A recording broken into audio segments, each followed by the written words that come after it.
अस्सलाम वालेकुम। अज के वीडियो जी आया बानी पीटी इमरान खान की अख का मामला जोड़ा है वह बड़ा संजीदा नवीद अख्तियार कर रहा है। पूरी तहरीक इंसाफ जी है परेशानी है, जिन्नी अहम क्यादत है वही परेशान है, कारकुन भी परेशान ने। और तहरीक इंसाफ ने पिछले 2 दिनों के उत्तों इस्लामाबाद धरने भी दिते हैं और बहुत सारी डेवलपमेंट्स हो रही ने। यह भी गल्लां सुनाई दे रही ने कि रियासत और तहरीक इंसाफ के दरमियान कोई ब्रेक थ्रू हो चुका हुआ है और वो नतीजे के जोड़ा है कुछ चीज़ां जड़ियाँ पॉजिटिव मुस्बत साइड पर जा रही ने, कुछ चंगे चंगे शुभ शुभ जो काम ने सारे नज़र आ रहे हैं। इस तो अलावा जोड़ा साढ़े है ने मोहम्मद अली दुरानी साहब बड़े सीनियर सियासतदान, उन्होंने भी ये गल की है कि जनाब अली सदर आसिफ अली जरदारी और मियाँ नवाज शरीफ साहब जोड़े ने वो मुफाहमत कराने वास्ते अपना अपना किरदार अदा कर रहे हैं। तहरीक इंसाफ इस बारे की सोच रही है और उन्होंने अरकान असैंबली जोड़े ने पार्लियामानी पार्टी ओदी की हिकमत अमली है। ये उत्ते गल करने वास्ते साढ़े नाल वीडियो लिंक से मौजूद ने इम्तियाज शेख साहब जोड़े तहरीक इंसाफ के मरकजी रहनुमा भी ने ते रुकने पंजाब असैंबली भी ने। अस्सलाम वालेकुम शेख साहब, ये दसो कि हुण सब तो पहले तो बानी PTI की अख की सूरत हाल की है। जाहिर गल है कि वह कौमी हीरो ने और पूरा पाकिस्तान बतौर कौमी हीरो इस उन्होंने बीमारी के हवाले नाल बड़ा परेशान है। ताज़ा तरीन तुहाडे की इतलात ने उन्होंने अख की बीमारी के हवाले नाल? जी ताज़ा तरीन तो कोई इस हुकूमत के होंदे नहीं आ सकती। साढ़े कोल वही रिपोर्ट मौजूद है जिहड़ी सलमान सफदर साहब ने पेश की है सुप्रीम कोर्ट दे विच जी। ते सुप्रीम कोर्ट का ऑर्डर सी कि विद इन 24 आवर्स या 48 आवर्स जिहड़ा वे उन्हां दे इलाज का बेहतरीन तरीके नाल बंदोबस्त किया जाए। लेकिन मेरा ख्याल है कि यह हुकूमत ने कसम खा ली है कि ना इन्हों ने कोई गल मननी है अदालत दी और ना इन्होंने किसी कानून ते अमल करना, ना इन्होंने किसी आइन ते अमल करना है। आइन भी तोड़ना है, कानून भी तोड़ना है तो रूल्स भी तोड़ने हैं। तो इन्होंने साबित करना है कि रियासत जी है वो एक नहीं बल्कि 2 दस्तूर ने। ठीक है, इन्होंने वास्ते आ ਜਿਹੜੇ ਚਰਖੀਆਂ ਫੜ ਕੇ ਗੁੱਡੀਆਂ ਉਡਾ ਸਕਦੇ ਤੇ ਕਿ ਗਰੀਬ ਆਵਾਮ ਹੈ ਜਿਹੜੀ ਕੀ ਕਿੰਨਾ ਲਈਦਾ ਲੁੱਟ ਕੇ ਵੀ ਨਹੀਂ ਉਡਾ ਸਕਦੀ। ਤੇ ਇਹ ਹਾਲ ਹੈ ਇਸ ਹੁਕੂਮਤ ਦਾ। ਖਾਨ ਸਾਹਿਬ ਦੀ ਜਿਹੜੀ ਅੱਖ ਦਾ ਮਸਲਾ ਹੈਗਾ ਇਹ ਬੜਾ ਗੰਭੀਰ ਹੈ। 15% ਉਹਨਾਂ ਨੂੰ ਨਜ਼ਰ ਆ ਰਿਹਾ ਹੈ ਔਰ ਹਾਈਏ ਤੱਕ ਹੁਕੂਮਤ ਦੇ ਸਿਰ ਤੇ ਜੂੰ ਨਹੀਂ ਰਿੰਗ ਰਹੀ ਕਿ ਉਹ ਕਮ ਸ ਕਮ ਨਹੀਂ ਕਿ ਉਹਨਾਂ ਨੂੰ ਕਿਸੇ ਅੱਛੇ ਹਸਪਤਾਲ ਦੇ ਵਿੱਚ ਸ਼ਿਫਟ ਕਰ ਦੇਣ, ਉਹਨਾਂ ਦੇ ਡਾਕਟਰਾਂ ਦਾ ਕੋਲੋਂ ਮੁਆਇਨਾ ਕਰਾ ਦੇਣ, ਉਹਨਾਂ ਦੀ ਸੈਟੀਸਫੈਕਸ਼ਨ ਦੇ ਮੁਤਾਬਕ ਉਹਨਾਂ ਦਾ ਇਲਾਜ ਕਰਵਾ ਦੇਣ। ਤੇ ਸਾਰੀ ਪਾਰਟੀ ਜਿਹੜੀ ਹੈ ਉਹ ਸਰਾਪਾ ਇhtਜਾਜ ਹੈ। ਕੱਲ ਅਸੀਂ ਪਾਰਲੀਮੈਂਟ 'ਚ ਇhtਜਾਜ ਦਿੱਤਾ ਹੋਇਆ ਸੀ। ਪਾਰਲੀਮੈਂਟ ਦੁਨੀਆ ਦੀ ਤਾਰੀਖ ਦੇ ਵਿੱਚ ਜਿਹੜਾ ਆਵਾਮ ਦਾ ਇੱਕ ਉਹਨੂੰ ਪਾਰਲੀਮੈਂਟੇਰੀਅਨ ਵਾਸਤੇ ਤਾਲੇ ਲਾ ਦਿੱਤੇ ਗਏ। ਜਿਹੜੇ ਅੰਦਰ ਸੀ ਉਹ ਅੰਦਰ ਰਹੇ, ਜਿਹੜੇ ਬਾਹਰ ਸੀ ਉਹ ਬਾਹਰ ਰਹੇ। ਜਿਹੜੇ ਜਗ੍ਹਾ ਤੇ ਪਾਰਲੀਮੈਂਟੇਰੀਅਨ ਰਹਿੰਦੇ ਨੇ ਪਾਰਲੀਮੈਂਟ ਲੌਜਸ ਉਹਦੇ ਬਾਹਰ ਤਾਲੇ ਲਾ ਦਿੱਤੇ ਗਏ। ਔਰ KPK ਹਾਊਸ ਦੇ ਬਾਹਰ ਵੀ ਸੁਪਰੀਮ ਕੋਰਟ KPK ਹਾਊਸ ਦੇ ਬਾਹਰ ਵੀ ਪੁਲਿਸ ਨੇ ਨਾ ਖੜੀ ਕਰਕੇ ਕਿਸੇ ਪਾਰਲੀਮੈਂਟੇਰੀਅਨ ਨੂੰ ਪਾਰਲੀਮੈਂਟ ਜਾਣ ਦਾ ਰਾਈਟ ਨਹੀਂ ਤੇ ਪੁਲਿਸ ਸਟੇਟ ਬਣਾ ਦਿੱਤੀ ਗਈ ਹੈ। ਮੈਂ ਨਹੀਂ ਸਮਝਦਾ ਕਿ ਇਹ ਕੋਈ ਜਮਹੂਰੀਅਤ ਹੈ। ਕੱਲ ਅਸੀਂ ਜੋ ਜਮਹੂਰੀਅਤ ਦਾ ਜਨਾਜ਼ਾ ਇਸਲਾਮਾਬਾਦ 'ਚ ਦੇਖਿਆ ਕਿ ਕਿਸੇ ਛੋਟੇ ਤੋਂ ਛੋਟੇ ਰਸਤੇ ਵੀ ਤੁਸੀਂ ਜਿਹੜਾ ਵੇ ਪਾਰਲੀਮੈਂਟ ਤੱਕ ਨਹੀਂ ਸੀ ਪਹੁੰਚ ਸਕਦੇ। ਤੇ ਅਗਰ ਕੋਈ ਪੁਲਿਸ ਪਾਰਲੀਮੈਂਟੇਰੀਅਨ ਨੂੰ ਦੰਗਦਾ ਟੱਪਦਾ ਫੜ ਕੇ गिरफ्तार करके लै जाती। साढ़े 2 MP कल गिरफ्तार हुए तैयाब राशिद साहब, सरदार सरफराज डोगर साहब। बड़ी ही शर्मिंदगी वाली गल है। शफकत अमान साहब न पुलिस वाले ने गालां कढ़ियां और ईवन के KPK हाउस तो बाहर जो अफरीदी साहब निकलन लगे उदों भी उन्होंने बदतमीजी का मुजाहरा किया, खवातीन नूं बालां तो पकड़िया। मैं कल जो जमहूरीयत का हाल देखा वे इस मुल्क का, मेरा ख्याल है इस तो लो असी किसी नहीं जा सकते। अच्छा शेख साहब, जिस तरह के तुसी कल भी इस्लामाबाद से हुण दोबारा इस्लामाबाद रस्ते चो तो दसो तहरीक इंसाफ की की हिकमत अमली है इस्लामाबाद एहतजाज जड़ा वा उन्होंने किस रुख ते लैके जाना चाह रहे हो? देखो पहले साडा फैसला आया सी कि असी पार्लीमेंटेरियन जिहड़े आ चारे सूबियां दे MPs और MNAs वो पार्लीमेंट के बाहर धरना देंगे कि शायद इस हुकूमत नूं थोड़ी जी अकल आ जाए, थोड़ा जा कोई सुकून आ जाए। लेकिन जो कल उन्होंने उत्थे कीता वो इवेंचुअली फिर होया है कि वो शहरां चों फैल गया। उन्होंने अगर सानू उत्थे धरना देन दिंदे, साडे नाल उत्थे नेगोशिएट करदे, सारा कुछ काम ठीक हुंदा। साडे इस वेले सियासत दा दिल नहीं है साडा, ना ही सानू कोई MP MNA शिप का साडा कोई दिल हैगा। साडा दिल इक्को ही है इस गल ते कि खान साहब नूं सब तो पहले ਜਿਹੜਾ ਉਹਨਾਂ ਦਾ ਇਲਾਜ ਕਰਾਇਆ ਜਾਏ। ਬਾਕੀ ਅਸੀਂ ਸਿਆਸਤ ਵੀ ਕਰਾਂਗੇ, ਸਾਰਾ ਕੁਝ ਕਰਾਂਗੇ, ਲੇਕਿਨ ਇਸ ਵੇਲੇ ਸਾਡੀ ਟੌਪ ਪ੍ਰਾਇੋਰਟੀ ਹੈ ਕਿ ਜਿਹੜਾ ਸਾਡਾ ਕਾਇਦ ਹੈ, ਜੋ ਇੱਕ ਪਾਕਿਸਤਾਨ ਦਾ ਕਾਇਦ ਹੈ, ਜੋ ਕਿ ਇੱਕ ਦੁਨੀਆ ਦਾ ਕਾਇਦ ਹੈ, ਇਸਲਾਮੀ ਉਮਾ ਦਾ ਕਾਇਦ ਹੈ, ਇੱਕ ਵਰਲਡ ਕੱਪ ਦਾ ਵਿਨਰ ਹੈ, 3 ਹਸਪਤਾਲ ਬਣਾਉਣ ਵਾਲਾ ਬੰਦਾ ਹੈ, 10 ਲੱਖ ਹਰ ਬੰਦੇ ਦੀ ਜੇਬ 'ਚ ਕਾਰਡ ਪਾਉਣ ਵਾਲਾ ਉਹ ਬੰਦਾ ਹੈ। ਸਭ ਤੋਂ ਪਹਿਲੇ ਉਹਦਾ ਇਲਾਜ ਕਰਾਉਣਾ ਜਿਹੜਾ ਨਾ ਉਹ ਨਿਹਾਇਤ ਔਰ ਅਸ਼ਦ ਜ਼ਰੂਰੀ ਹੈ, ਔਰ ਉਹ ਇਹਨਾਂ ਨੂੰ ਕਰਾਉਣਾ ਚਾਹੀਦਾ ਹੈ, ਲੇਕਿਨ ਇਹਨਾਂ ਨੇ ਨਹੀਂ ਕੀਤਾ। ਫਿਰ ਲੋਕਾਂ ਨੇ ਦੇਖਿਆ, ਹੁਣ ਲੋਕੀ ਆਪਣੇ ਆਪ ਨਿਕਲੇ ਹੋਏ ਨੇ, ਕੋਈ ਕਿਤੇ ਰਸਤਾ ਬੰਦ ਕਰਕੇ ਬੈਠਾ, ਕੋਈ ਕਿਤੇ ਰਸਤਾ ਬੰਦ ਕਰਕੇ ਬੈਠਾ। ਅੱਜ ਨਹੀਂ ਮਸਲੀ ਜੀਪੀਓ ਆਏ ਸਾਂ, ਜੀਪੀਓ ਜਿਹੜਾ ਵੇ ਉਹ ਜੀਪੀਓ ਦੇ ਬਾਹਰ ਇਹਨਾਂ ਨੇ ਤਾਲੇ ਲਾਤੇ ਨੇ। ਯਾਨੀ ਪਹਿਲੇ ਪਾਰਲੀਮੈਂਟ ਬੰਦ ਕੀਤਾ, ਜਿੱਥੇ ਪਾਰਲੀਮੈਂਟ ਰਹਿਣ ਵਾਲੇ ਉਹਨਾਂ ਨੂੰ ਬੰਦ ਕੀਤਾ, ਜਿੱਥੇ KPK ਦਾ ਵਜ਼ੀਰ ਆਲਾ ਰਹਿੰਦਾ ਸੀ ਉਹਨੂੰ ਬੰਦ ਕੀਤਾ, ਅੱਜ ਅਦਾਲਤਾਂ ਵੀ ਬੰਦ ਕਰ ਦਿੱਤੀਆਂ ਨੇ।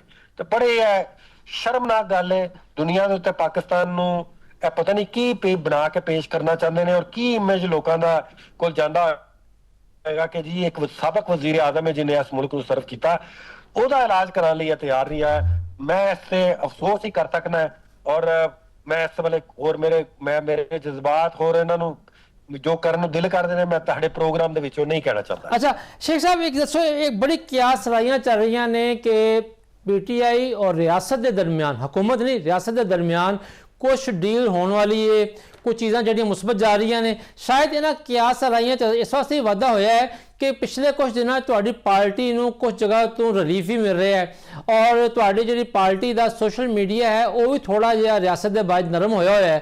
तो ये दसो जी कियास सलाइयां ने क्या वैसे वाकई कोई पर्दे के पिछे कुछ चीज़ां ब्रेक थ्रू होया है, कुछ चीज़ां समझ सकते हैं पाकिस्तानी कौम खुश हो सकती है कि यार आखिरकार कोई मुफाहमत होने वाली है?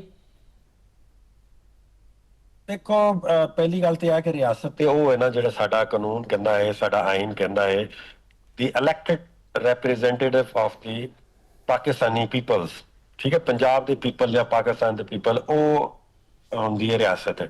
लेकिन साडे इत्थे रियासत दा कॉन्सैप्ट जिहड़ा वो तब्दील कर दिता गया है, जो कि नहीं होना चाहिए सी। बाकी यह है कि असी हर अदारे नूं अपने अपने डोमेन दे विच रह के काम करना चाहिए। पूरी दुनिया की तरक्की का राज यही है कि जिहड़े अदारे ने वो मजबूत हुंदे ने, अपने डोमेन के मुताबिक जिहड़ा उन्हां दा काम है उस मुताबिक वो काम करते हैं, और इस तरह मुल्क जिहड़े ने वो तरक्की करते हैं। कभी इस तरह मुल्क तरक्की नहीं करते, बल्कि एक घर नहीं तरक्की करता या एक मुल्क भी तरक्की नहीं करता कि जिहड़ा डॉक्टर है इंजीनियर का काम करता है, तो इंजीनियर जिहड़ा डॉक्टर का काम करता है, एडमिनिस्ट्रेटर जिहड़ा वो हर बंदे नूं अपना अपना जिन्नी देर तक किरदार नहीं समझ आएगा उन्नी देर तक मुल्क तरक्की नहीं करेगा। अच्छा शेख साहब, तुसीं दसो कि जिहड़ा वज़ीर दाखिला मोहसिन नकवी साहब दा बयान है नवीं जेल वाला, क्या तहरीक इंसाफ नूं यह कबूल होएगा कि चंद किलोमीटर के फासले ते मुंतकिल करता जाए उन्हां नूं? देखो, गल इस तरह है कि जिहड़े वज़ीर दाखिला साहब ने उन्हां दा बयान इस तरह ही है जिस तरह 24 नवंबर नूं वो आके बाहर धमकियां ला रहे सन आवाम नूं, जिहड़ा बंदा बाहर निकलेगा सी उन्हां नूं गोलियां दे नाल भुन देंगे। मैं इन्हां दे बयान नूं मैं उस सीरियसनेस दे विच नहीं लै रहा, क्योंकि उन्हां दा बयान जिस तरह अगर तुसीं उत्ते देखो उन्हां दी वो एक तंजिया बयान है, बीमारी के उत्ते एक तंजिया लफ्ज़ां दा इजहार किया गया है। बाकी यह है कि खान साहब दी फैमिली दी और पार्टी दी जिहड़ी मर्जी है उसके मुताबिक असीं उन्हां दा पहले सब तो इलाज कराना चाहते हैं। असीं यह नहीं चाहते कि उन्हां नूं किसी और जेल च मुंतकिल किया जाए या किसी और जगह ते मुंतकिल किया जाए। साडा इक्को ही डिमांड है कि सब तो पहले उन्हां नूं जिहड़ा साडा हस्पताल है जिहड़ा असीं लिख के दिता है उसदे मुताबिक इलाज करवाया जाए उत्थे, और जिहड़े डॉक्टरां दी असीं किहा वे उन्हां दे निगरानी दे विच उन्हां दी मौजूदगी दे विच उन्हां दा बेहतरीन इलाज कराया जाए। साडी इस तों इलावा होर कोई डिमांड नहीं, और बिल्कुल जायज़ आईनी और इंसानी हकूक दे बिल्कुल ऐन मुताबिक जिहड़ी है वो साडी डिमांड है। और इंशाल्लाह अगर खुदा ना खास्ता लोग खुद ब खुद निकल आए जिस तरह करन डे ने, तो फिर कौन कंट्रोल करेगा? मेरा ख्याल है कि हुकूमत नूं अकल दे होश दे नाखुन लेने चाहिए ने, और चुप करके खान साहब नूं जिथे उन्हां दा सैटिस्फैक्शन है, जिथे उन्हां दा ਦਿਲ ਹੈ ਔਰ ਉਹਨਾਂ ਦੇ ਡਾਕਟਰਾਂ ਦੇ ਸਾਹਮਣੇ ਉਹਨਾਂ ਦੀ ਫੈਮਿਲੀ ਹੁਣ ਖਾਨ ਸਾਹਿਬ ਦੀ ਸੈਟੀਸਫੈਕਸ਼ਨ ਦੀ ਤੁਸੀਂ ਗੱਲ ਕਰ ਰਹੇ ਹੋ ਤੇ ਮੁਹੰਮਦ ਦੁਰਾਨੀ ਸਾਹਿਬ ਨੇ ਇਹ ਵੀ ਗੱਲ ਕੀਤੀ ਹੈ। ਜ਼ਾਹਿਰ ਗੱਲ ਹੈ, ਸਭ ਨੂੰ ਪਤਾ ਹੈ ਪਾਕਿਸਤਾਨ ਦੀ ਸਿਆਸਤ ਦੇ ਵਿੱਚ ਕਿ ਦੁਰਾਨੀ ਸਾਹਿਬ ਜਿਹੜੇ ਹੈ ਨੇ ਉਹ ਕਿਧਰੋਂ ਬੋਲ ਰਹੇ ਹੁੰਦੇ ਨੇ, ਕਿ ਉਹਨਾਂ ਨੇ ਇਹ ਕਿਹਾ ਕਿ ਜੀ ਇਹ ਇਮਕਾਨ ਮੌਜੂਦ ਹੈ ਕਿ ਨਵਾਜ਼ ਸ਼ਰੀਫ ਸਾਹਿਬ ਤੇ ਜ਼ਰਦਾਰੀ ਸਾਹਿਬ ਦੀ ਮੁਫਾਹਮਤ ਦੇ ਨਤੀਜੇ ਦੇ ਵਿੱਚ ਇਮਰਾਨ ਖਾਨ ਸਾਹਿਬ ਨੂੰ ਮੁਤਹਿਦਾ ਅਰਬ ਅਮਾਰਾਤ ਜਿਹੜੀਆਂ ਹਨ UAE ਉੱਥੇ ਮੁੰਤਕਿਲ ਕਰ ਦਿੱਤਾ ਜਾਵੇ। ਕਿਆ ਪਾਰਟੀ ਦੇ ਅੰਦਰ ਐਸੀ ਗੱਲ ਚੱਲ ਰਹੀ ਹੈ ਜੀ? ਨਹੀਂ ਜੀ, ਪਾਰਟੀ ਸਾਡੀ ਕਿਸੇ ਵੀ ਸੂਰਤ ਦੇ ਵਿੱਚ ਖਾਨ ਨੂੰ ਕਿਤੇ ਵੀ ਮੁੰਤਕਿਲ ਕਰਨ ਲਈ ਰੈਡੀ ਨਹੀਂ ਹੈ। ਜਿੰਨੀ ਮਰਜ਼ੀ ਮੁਫਾਹਮਤਾਂ ਕਰ ਦੇਣ, ਖਾਨ ਸਾਹਿਬ ਜਿਹੜੇ ਨੇ ਉਹ ਇਸ ਮੁਲਕ ਦੇ ਨਾਲ ਮੁਹੱਬਤ ਕਰਦੇ ਨੇ, ਨਾ ਉਹਨਾਂ ਦਾ ਕਾਰੋਬਾਰ ਕਿਸੇ ਹੋਰ ਮੁਲਕ 'ਚ ਹੈ ਵੇ ਕਿ ਜਿੱਥੇ ਉਹ ਜਾ ਕੇ ਸਰਵਾਈਵ ਕਰ ਲੈਣ। ਇਹ ਆਪਣੇ ਤਰ੍ਹਾਂ ਨਾ ਉਹਨਾਂ ਨੂੰ ਸੋਚਣ ਕਿ ਇਹਨਾਂ ਦੇ ਤੇ ਕਾਰੋਬਾਰ ਵੀ ਉੱਥੇ ਸੀ ਤੇ ਉਹਨਾਂ ਨੇ ਬੈਨੀਫਿਟਸ ਵੀ ਦੂਜੇ ਕੰਟਰੀਆਂ ਨੂੰ ਦਿੱਤੇ ਹੋਏ ਨੇ ਆਪਣੇ ਮੁਲਕ ਦਾ ਗਲਾ ਘੁੱਟ ਕੇ, ਤੇ ਉਹ ਤਾਂ ਜਾ ਸਕਦੇ ਨੇ ਜਿੱਥੇ ਮਰਜ਼ੀ ਜਾਣਗੇ। ਉਹਨਾਂ ਦੀ ਜਿਹੜੇ ਖਿਦਮਾਤ ਨੇ ਉਹਦਾ ਮੁਤਾਬਕ ਜਿਹੜਾ ਵੇ ਉਹਨਾਂ ਨੂੰ ਸਿਲਾ ਦੇ ਦਿੱਤਾ ਜਾਏਗਾ। ਲੇਕਿਨ ਪਾਕਿਸਤਾਨ ਦਾ ਇੱਕ ਵਾਹਿਦ ਵਜ਼ੀਰ ਆਜ਼ਮ ਹੈ ਜਿਹੜਾ ਸਿਰਫ ਆਪਣੇ ਮੁਲਕ ਦੇ ਮੁਤਾਬਕ ਸੋਚਦਾ ਸੀ। ਉਹ ਕਿਸੇ ਵੀ ਕੋਈ ਸ਼ਹਿਜ਼ਾਦਾ ਹੁੰਦਾ ਜਾਂ ਕੋਈ ਬਾਦਸ਼ਾਹ ਹੁੰਦਾ ਸੀ ਜਾਂ ਕੋਈ ਵੀ ਹੁੰਦਾ ਸੀ, ਉਹ ਆਪਣੇ ਮੁਲਕ ਦੀ ਗੱਲ ਪਹਿਲੇ ਕਰਦਾ ਸੀ, ਬਾਅਦ ਚੋਂ ਉਹਨਾਂ ਦੇ ਮਫਾਦਾਤ ਦੀ ਗੱਲ ਕਰਦਾ ਸੀ। ਸ਼ੇਖ ਸਾਹਿਬ ਤੁਸੀਂ ਥੋੜੀ ਦੇਰ ਪਹਿਲੇ ਗੱਲ ਕੀਤੀ ਕਿ ਲੋਕ ਹੋ ਸਕਦਾ ਆਪਣੇ ਆਪ ਬਾਹਰ ਨਿਕਲੇ ਆਣ। ਹੁਣ 8 ਫਰਵਰੀ ਨੂੰ ਤਹਿਰੀਕ ਇਨਸਾਫ ਨੇ ਮੁਲਕ ਭਰ ਦੇ ਪਈਆ ਜਾਮ ਸ਼ਟਰਡਾਊਨ ਹੜਤਾਲ ਦੀ ਕਾਲ ਦਿੱਤੀ ਹੋਈ ਸੀ। ਤੁਸੀਂ ਤਹਿਰੀਕ ਇਨਸਾਫ ਲਾਹੌਰ ਦੇ ਸਦਰ ਵੀ ਰਹਿ ਚੁੱਕੇ ਹੋਏ ਹੋ, ਇਸ ਤਰ੍ਹਾਂ MPA ਵੀ ਹੋ, ਤੇ ਪੰਜਾਬ ਤਹਿਰੀਕ ਇਨਸਾਫ ਦੀ ਗੱਲ ਕਰੀਏ ਤੇ ਤੁਹਾਡਾ ਸ਼ੁਮਾਰ ਟਾਪ 5 'ਚ ਹੁੰਦਾ ਹੈ। ਕਿ ਇਹ ਦੱਸੋ ਕਿ 8 ਫਰਵਰੀ ਨੂੰ ਪੂਰੇ ਪੰਜਾਬ ਦੇ ਵਿੱਚ ਤਹਿਰੀਕ ਇਨਸਾਫ ਕਿਤੇ ਕੁਸਕੀ ਨਿਕਲੀ ਨਹੀਂ ਕਿਤੇ ਬਾਹਰ। ਲਾਹੌਰ ਦੀ ਗੱਲ ਕਰੀਏ ਤੇ ਤੁਹਾਡੇ ਜਿਹੜੇ ਪਾਰਟੀ ਰਹਿਨੁਮਾ ਨੇ, ਉਹਨਾਂ ਦੇ ਬੱਚੇ ਨੇ, ਉਹ ਤੇ ਆਪ ਬਸੰਤ ਮਨਾਉਂਦੇ ਰਹੇ ਨੇ। ਦੇਖੋ ਗੱਲ ਪਤਾ ਕੀ ਹੈ, ਗੱਲ ਆਵੇ ਕਿ ਸਾਰਿਆਂ ਨੂੰ ਸਮਝਣ ਦੀ ਜ਼ਰੂਰਤ ਸੀ ਕਿ ਪਈਆ ਜਾਮ ਹੜਤਾਲ ਕੀ ਹੁੰਦੀ ਹੈ। ਪਈਆ ਜਾਮ ਹੜਤਾਲ ਇਹ ਹੁੰਦੀ ਹੈ ਕਿ ਬਾਹਰ ਤੁਸੀਂ ਨਹੀਂ ਨਿਕਲਣਾ, ਕਿਸੇ ਨੂੰ ਹੀ ਲੋਕਾਂ ਨੂੰ ਕਨਵਿੰਸ ਕਰਨਾ ਹੈ ਕਿ ਜਿਹੜਾ ਰਿਕਸ਼ਾ ਚਲਾਉਂਦਾ ਉਹ ਨਾ ਚਲਾਏ, ਜਿਹੜਾ ਟੈਕਸੀ ਚਲਾਉਂਦਾ ਨਾ ਚਲਾਏ, ਜਿਹੜਾ ਬਾਜ਼ਾਰ ਨੇ ਜਿੰਨੇ ਖੋਲਣਾ ਉਹ ਨਾ ਖੋਲੇ। ਅਸਲ 'ਚ ਇਹ ਦੂਜੇ ਲਫ਼ਜ਼ਾਂ 'ਚ ਕਹੋ ਕਿ ਇਹ ਕਾਰ ਬੈਨ ਦਾ ਨਾਮ ਹੈ, ਇhtਜਾਜੀ ਤੌਰ ਤੇ ਇਹ ਪਈਆ ਜਾਮ ਹੜਤਾਲ ਹੈ। ਉਹਦੇ ਐਂਡ ਤੇ ਅਸੀਂ ਵਰਕਰਾਂ ਨੂੰ ਸਿਰਫ ਕਿਹਾ ਸੀ ਕਿ ਤੁਸੀਂ ਮਸ਼ਲਬਰਦਾਰ ਰੈਲੀ ਕੱਢਣੀ ਹੈ। ਤੇ ਸਾਡੀ ਹੜਤਾਲ ਕਾਮਯਾਬ ਰਹੀ। ਤੁਸੀਂ ਆਪ ਹੀ ਕਹਿੰਦੇ ਪਏ ਕਿ ਬਾਹਰ ਕੋਈ ਨਹੀਂ ਨਿਕਲਿਆ, ਠੀਕ ਹੈ, ਤੇ ਇਹਦਾ ਮਤਲਬ ਹੈ ਕਿ ਸਾਡੀ ਕਾਮਯਾਬੀ ਹੈਗੀ ਹੈ। ਔਰ ਦੂਸਰੀ ਬਾਤ ਹੈ ਵੇ ਕਿ ਮਸ਼ਲਬਰਦਾਰ ਜਿਹੜੀ ਰੈਲੀ ਜਿਹੜੀ ਸਿਰਫ ਵਰਕਰਾਂ ਨੇ ਕੱਢਣੀ ਸੀ, ਉਹ ਹਰ ਸਿਟੀ 'ਚ ਨਿਕਲੀ ਹੈ। ਈਵਨ ਕਿ ਲਾਹੌਰ 'ਚ ਵੀ ਨਿਕਲੀ ਹੈ, ਇਸਲਾਮਾਬਾਦ ਤੋਂ, ਜਿਹੜੇ ਕੋਈ ਵੀ ਐਸਾ ਸ਼ਹਿਰ ਨਹੀਂ ਜਿੱਥੇ ਰਾਤ ਨੂੰ ਇੱਕ ਲਾਮਤੀ ਮਸ਼ਲਬਰਦਾਰ ਰੈਲੀ ਜਦੋਂ ਸਾਡੀ ਹੜਤਾਲ ਦਾ ਟਾਈਮ ਖਤਮ ਹੋਣਾ ਸੀ ਉਸ ਤੋਂ ਬਾਅਦ ਉਹ ਕੱਢਣੀ ਸੀ, ਔਰ ਉਹ ਕੱਢੀ ਗਈ ਹੈ। ਅੱਛਾ ਸ਼ੇਖ ਸਾਹਿਬ, ਇਹ ਦੱਸੋ ਕਿ ਇਸ ਟਾਈਮ ਜਿਹੜੀ ਤਹਿਰੀਕ ਇਨਸਾਫ ਪੰਜਾਬ ਦੀ ਗੱਲ ਕਰੀਏ ਤੇ ਤੁਹਾਡੀ ਤਨਜ਼ੀਮ ਜਿਹੜੀ ਹੈ ਉਸ ਤਰ੍ਹਾਂ ਸਿਆਸੀ ਲਿਹਾਜ਼ ਨਾਲ, ਤੁਸੀਂ ਪਾਰਲੀਮੈਂਟੇਰੀ ਹੋ ਨਾ, ਮੈਂ ਤਨਜ਼ੀਮ ਦੀ ਗੱਲ ਕਰਦਾ ਕਿ ਉਹ ਉਸ ਤਰ੍ਹਾਂ ਮੁਤਹਰਕ ਜਾਂ ਕਾਰਕੁਨਾਂ ਦੇ ਨਾਲ, ਵੋਟਰ ਦੇ ਨਾਲ ਰਾਬਤੇ ਦਿਖਾਈ ਨਹੀਂ ਦੇ ਰਹੀ ਜਿਸ ਤਰ੍ਹਾਂ ਹੋਣੀ ਚਾਹੀਦੀ। ਹੁਣ ਤੁਸੀਂ ਫਿਰ ਇੱਥੇ ਗੱਲ ਕਰੋਗੇ ਕਿ ਜਨਾਬ ਵਾਲੀ ਚਾਦਰ ਚਾਰ ਦੀਵਾਰੀ ਜਿਹੜੀ ਪਮਾਲ ਹੋ ਜਾਂਦੀ ਹੈ, ਲੇਕਿਨ ਤਨਜ਼ੀਮਾਂ ਜਿਹੜੀਆਂ ਹਨ ਜਦੋਂ ਇੱਕ ਜਦੋਜਹਿਦ ਕਰਦੀਆਂ ਨੇ ਫਿਰ ਸਖਤੀਆਂ ਤਾਂ ਬਰਦਾਸ਼ਤ ਕਰਨੀਆਂ ਪੈਂਦੀਆਂ ਨੇ, ਤੇ ਇਹਨੂੰ ਡਰ ਕੇ ਘਰ ਤੇ ਨਹੀਂ ਬੈਠਿਆ ਜਾਂਦਾ। ਬਿਲਕੁਲ ਕੋਈ ਨਹੀਂ ਡਰ ਕੇ ਘਰ ਬੈਠਿਆ ਹੋਇਆ। ਸਾਡੇ ਕਾਰਕੁਨ ਗ੍ਰਿਫਤਾਰ ਹੁੰਦੇ ਨੇ, ਉਸ ਤੋਂ ਬਾਅਦ ਉਹ ਫਿਰ ਇhtਜਾਜ ਹੁੰਦੇ ਨੇ। ਸਾਡੇ ਐਸੇ ਕਾਰਕੁਨ ਮੌਜੂਦ ਨੇ ਜਿਹੜੇ 8-8 9-9 ਮਹੀਨੇ ਬਲਕਿ ਸਾਲ ਕੈਦ ਕੱਟ ਕੇ ਆਏ ਨੇ, ਔਰ ਉਹ ਫਿਰ ਬਾਹਰ ਮੌਜੂਦ ਨੇ, ਔਰ ਸਾਡੇ ਪਾਰਟੀ ਦੇ ਅਹਿਮ ਕਾਰਕੁਨ ਵੀ ਨੇ ਔਰ ਅਹੁਦੇਦਾਰ ਵੀ ਨੇ, ਔਰ ਉਹ ਬਾਹਰ ਬੈਠੇ ਹੁੰਦੇ ਨੇ। ਤਾਂ ਤੁਸੀਂ ਅੱਜ ਵੀ ਉੱਥੇ ਧਰਨੇ ਤੇ ਚਲੇ ਜਾਓ ਨਾ, ਜਿਹੜਾ GPO ਦੇ ਬਾਹਰ ਉਹਨਾਂ ਨੇ ਦਿੱਤਾ ਹੋਇਆ ਵੇ, ਤੇ ਤੁਹਾਨੂੰ ਨਜ਼ਰ ਆਏਗਾ ਕਿ ਲੋਕ ਕੋਈ ਨਹੀਂ ਡਰੇ। ਖਵਾਤੀਨ ਉੱਥੇ ਬੈਠੀਆਂ ਹੋਈਆਂ ਨੇ, ਬੱਚੇ ਬੈਠੇ ਹੋਏ ਨੇ, ਔਰ ਬਜ਼ੁਰਗ ਬੈਠੇ ਹੋਏ ਨੇ। ਅਗਰ ਤੁਸੀਂ ਇਹ ਕਹੋ, ਇਹ ਤੁਹਾਡੀ ਗੱਲ ਇੱਕ ਹੱਦ ਤੱਕ ਜ਼ਰੂਰ ਹੈ ਕਿ ਜੋ ਇਹਨਾਂ ਨੇ ਹਾਲ ਕੀਤਾ ਕਿ ਪਰਚਿਆਂ ਤੋਂ ਹਰ ਪਰਚਾ ਇਸ ਤਰ੍ਹਾਂ ਕਰਦੇ ਨੇ ਜਿਸ ਤਰ੍ਹਾਂ ਸਾਹ ਨਹੀਂ ਹੁੰਦਾ ਲੈਂਦਾ, ਇਸ ਤਰ੍ਹਾਂ ਪਰਚੇ ਕੱਟੇ ਜਾਂਦੇ ਨੇ ਲੋਕਾਂ ਦੇ ਉੱਤੇ।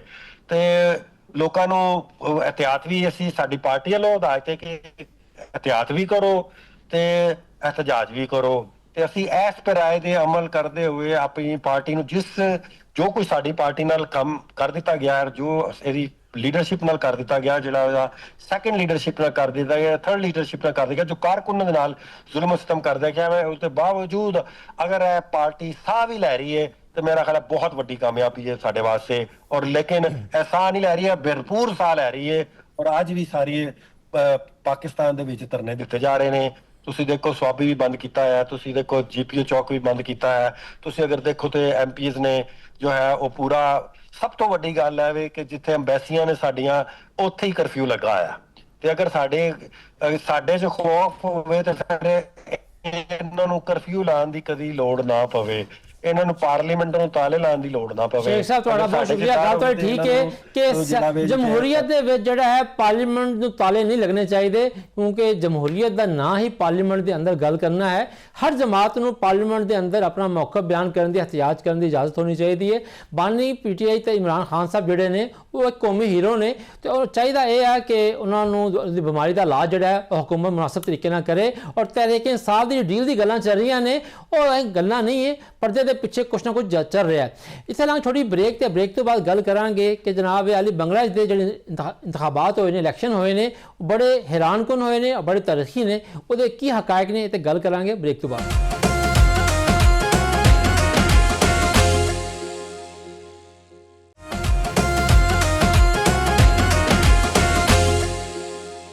जी ब्रेक तो बाद JNU जैसा कि 2 रोज़ पहले जोड़ा है बांग्लादेश के आम इंतखाबात हुए ने। इंतखाबात बहुत सारी वजूहत की बिना पर बड़े गैर मामूली ने, क्योंकि जो माजी के 20 साल उत्थे हुकूमत रही है, उस हुकूमत के बारे सबनों पता है कि किस हद तक पाकिस्तान की मुखालफ सी, उत्थे जमात इस्लामी के रहनुमाओं के नाल किस हद तक जुल्म किया गया। और हुकूमत जी सी दर हकीकत भारत की जी प्रॉक्सी सी, इंडियन हुकूमत जी सी, मोदी सरकार जी सी पिछे खड़ोती हुई सी। बांग्लादेश के इलैक्शन के उत्ते कि जमात इस्लामी का मौकफ है, ठीक है, उन्होंने शिश्तां जड़ियाँ ने वो कम मिलियां ने, लेकिन जमात इस्लामी उत्थे एक बड़ी बड़ी अलामत है जिन्होंने एक बड़ी जदोजहद की है। इतने भी गल करांगे। तो दूसरा पंजाब बिलखसूस लाहौर दे विच जो कुछ हो रहा है, जमात इस्लामी उन्होंने किस नज़र नाल वेख रही है, इतने भी गल करांगे। साडे नाल मौजूद ने स्टूडियो में जनाब जमात इस्लामी के मरकज़ी रहनुमा जनाब कैसर शरीफ साहब, जोड़े कि हमेशा जोड़ा है अवामी समाजी मामलात के उत्ते सब तो अगे होंगे ने, और कहते होंगे ना जिधर वेखो उन्होंने पाओ, तो हर मामले के सब तो पहले वो जाए हादसा या किसी जगह मौजूद होंगे ने और आवाम की ज़बान बोल रहे होंगे ने। कैसे साहब सब तो पहले अस्सलाम वालेकुम। वालेकुम अस्सलाम। और मेरा जो पहला गल तो असी करनी है लाहौर के पंजाब के बारे, लेकिन चूंकि तुम जमात इस्लामी के एक दावर शख्सियत हो, तो पहला सवाल ये है कि बांग्लादेश का जो इलैक्शन होया है वो हुण तक दिन जारी करदा नताइज के मुताबिक 299 नशिस्तां दे विचों BNP ने 209, जबकि जमात इस्लामी ने 68 और तलबा की जमात CNCP ने 6 नशिस्तां हासिल कीतियां ने।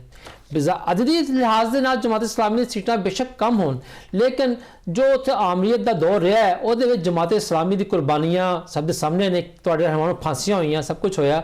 तो बांग्लादेश के इलैक्शन के बारे जनाब का की तज़िया है? बिस्मिल्लाहिर्रहमानिर्रहीम। बहुत मेहरबानी रिजवान आसफ साहब।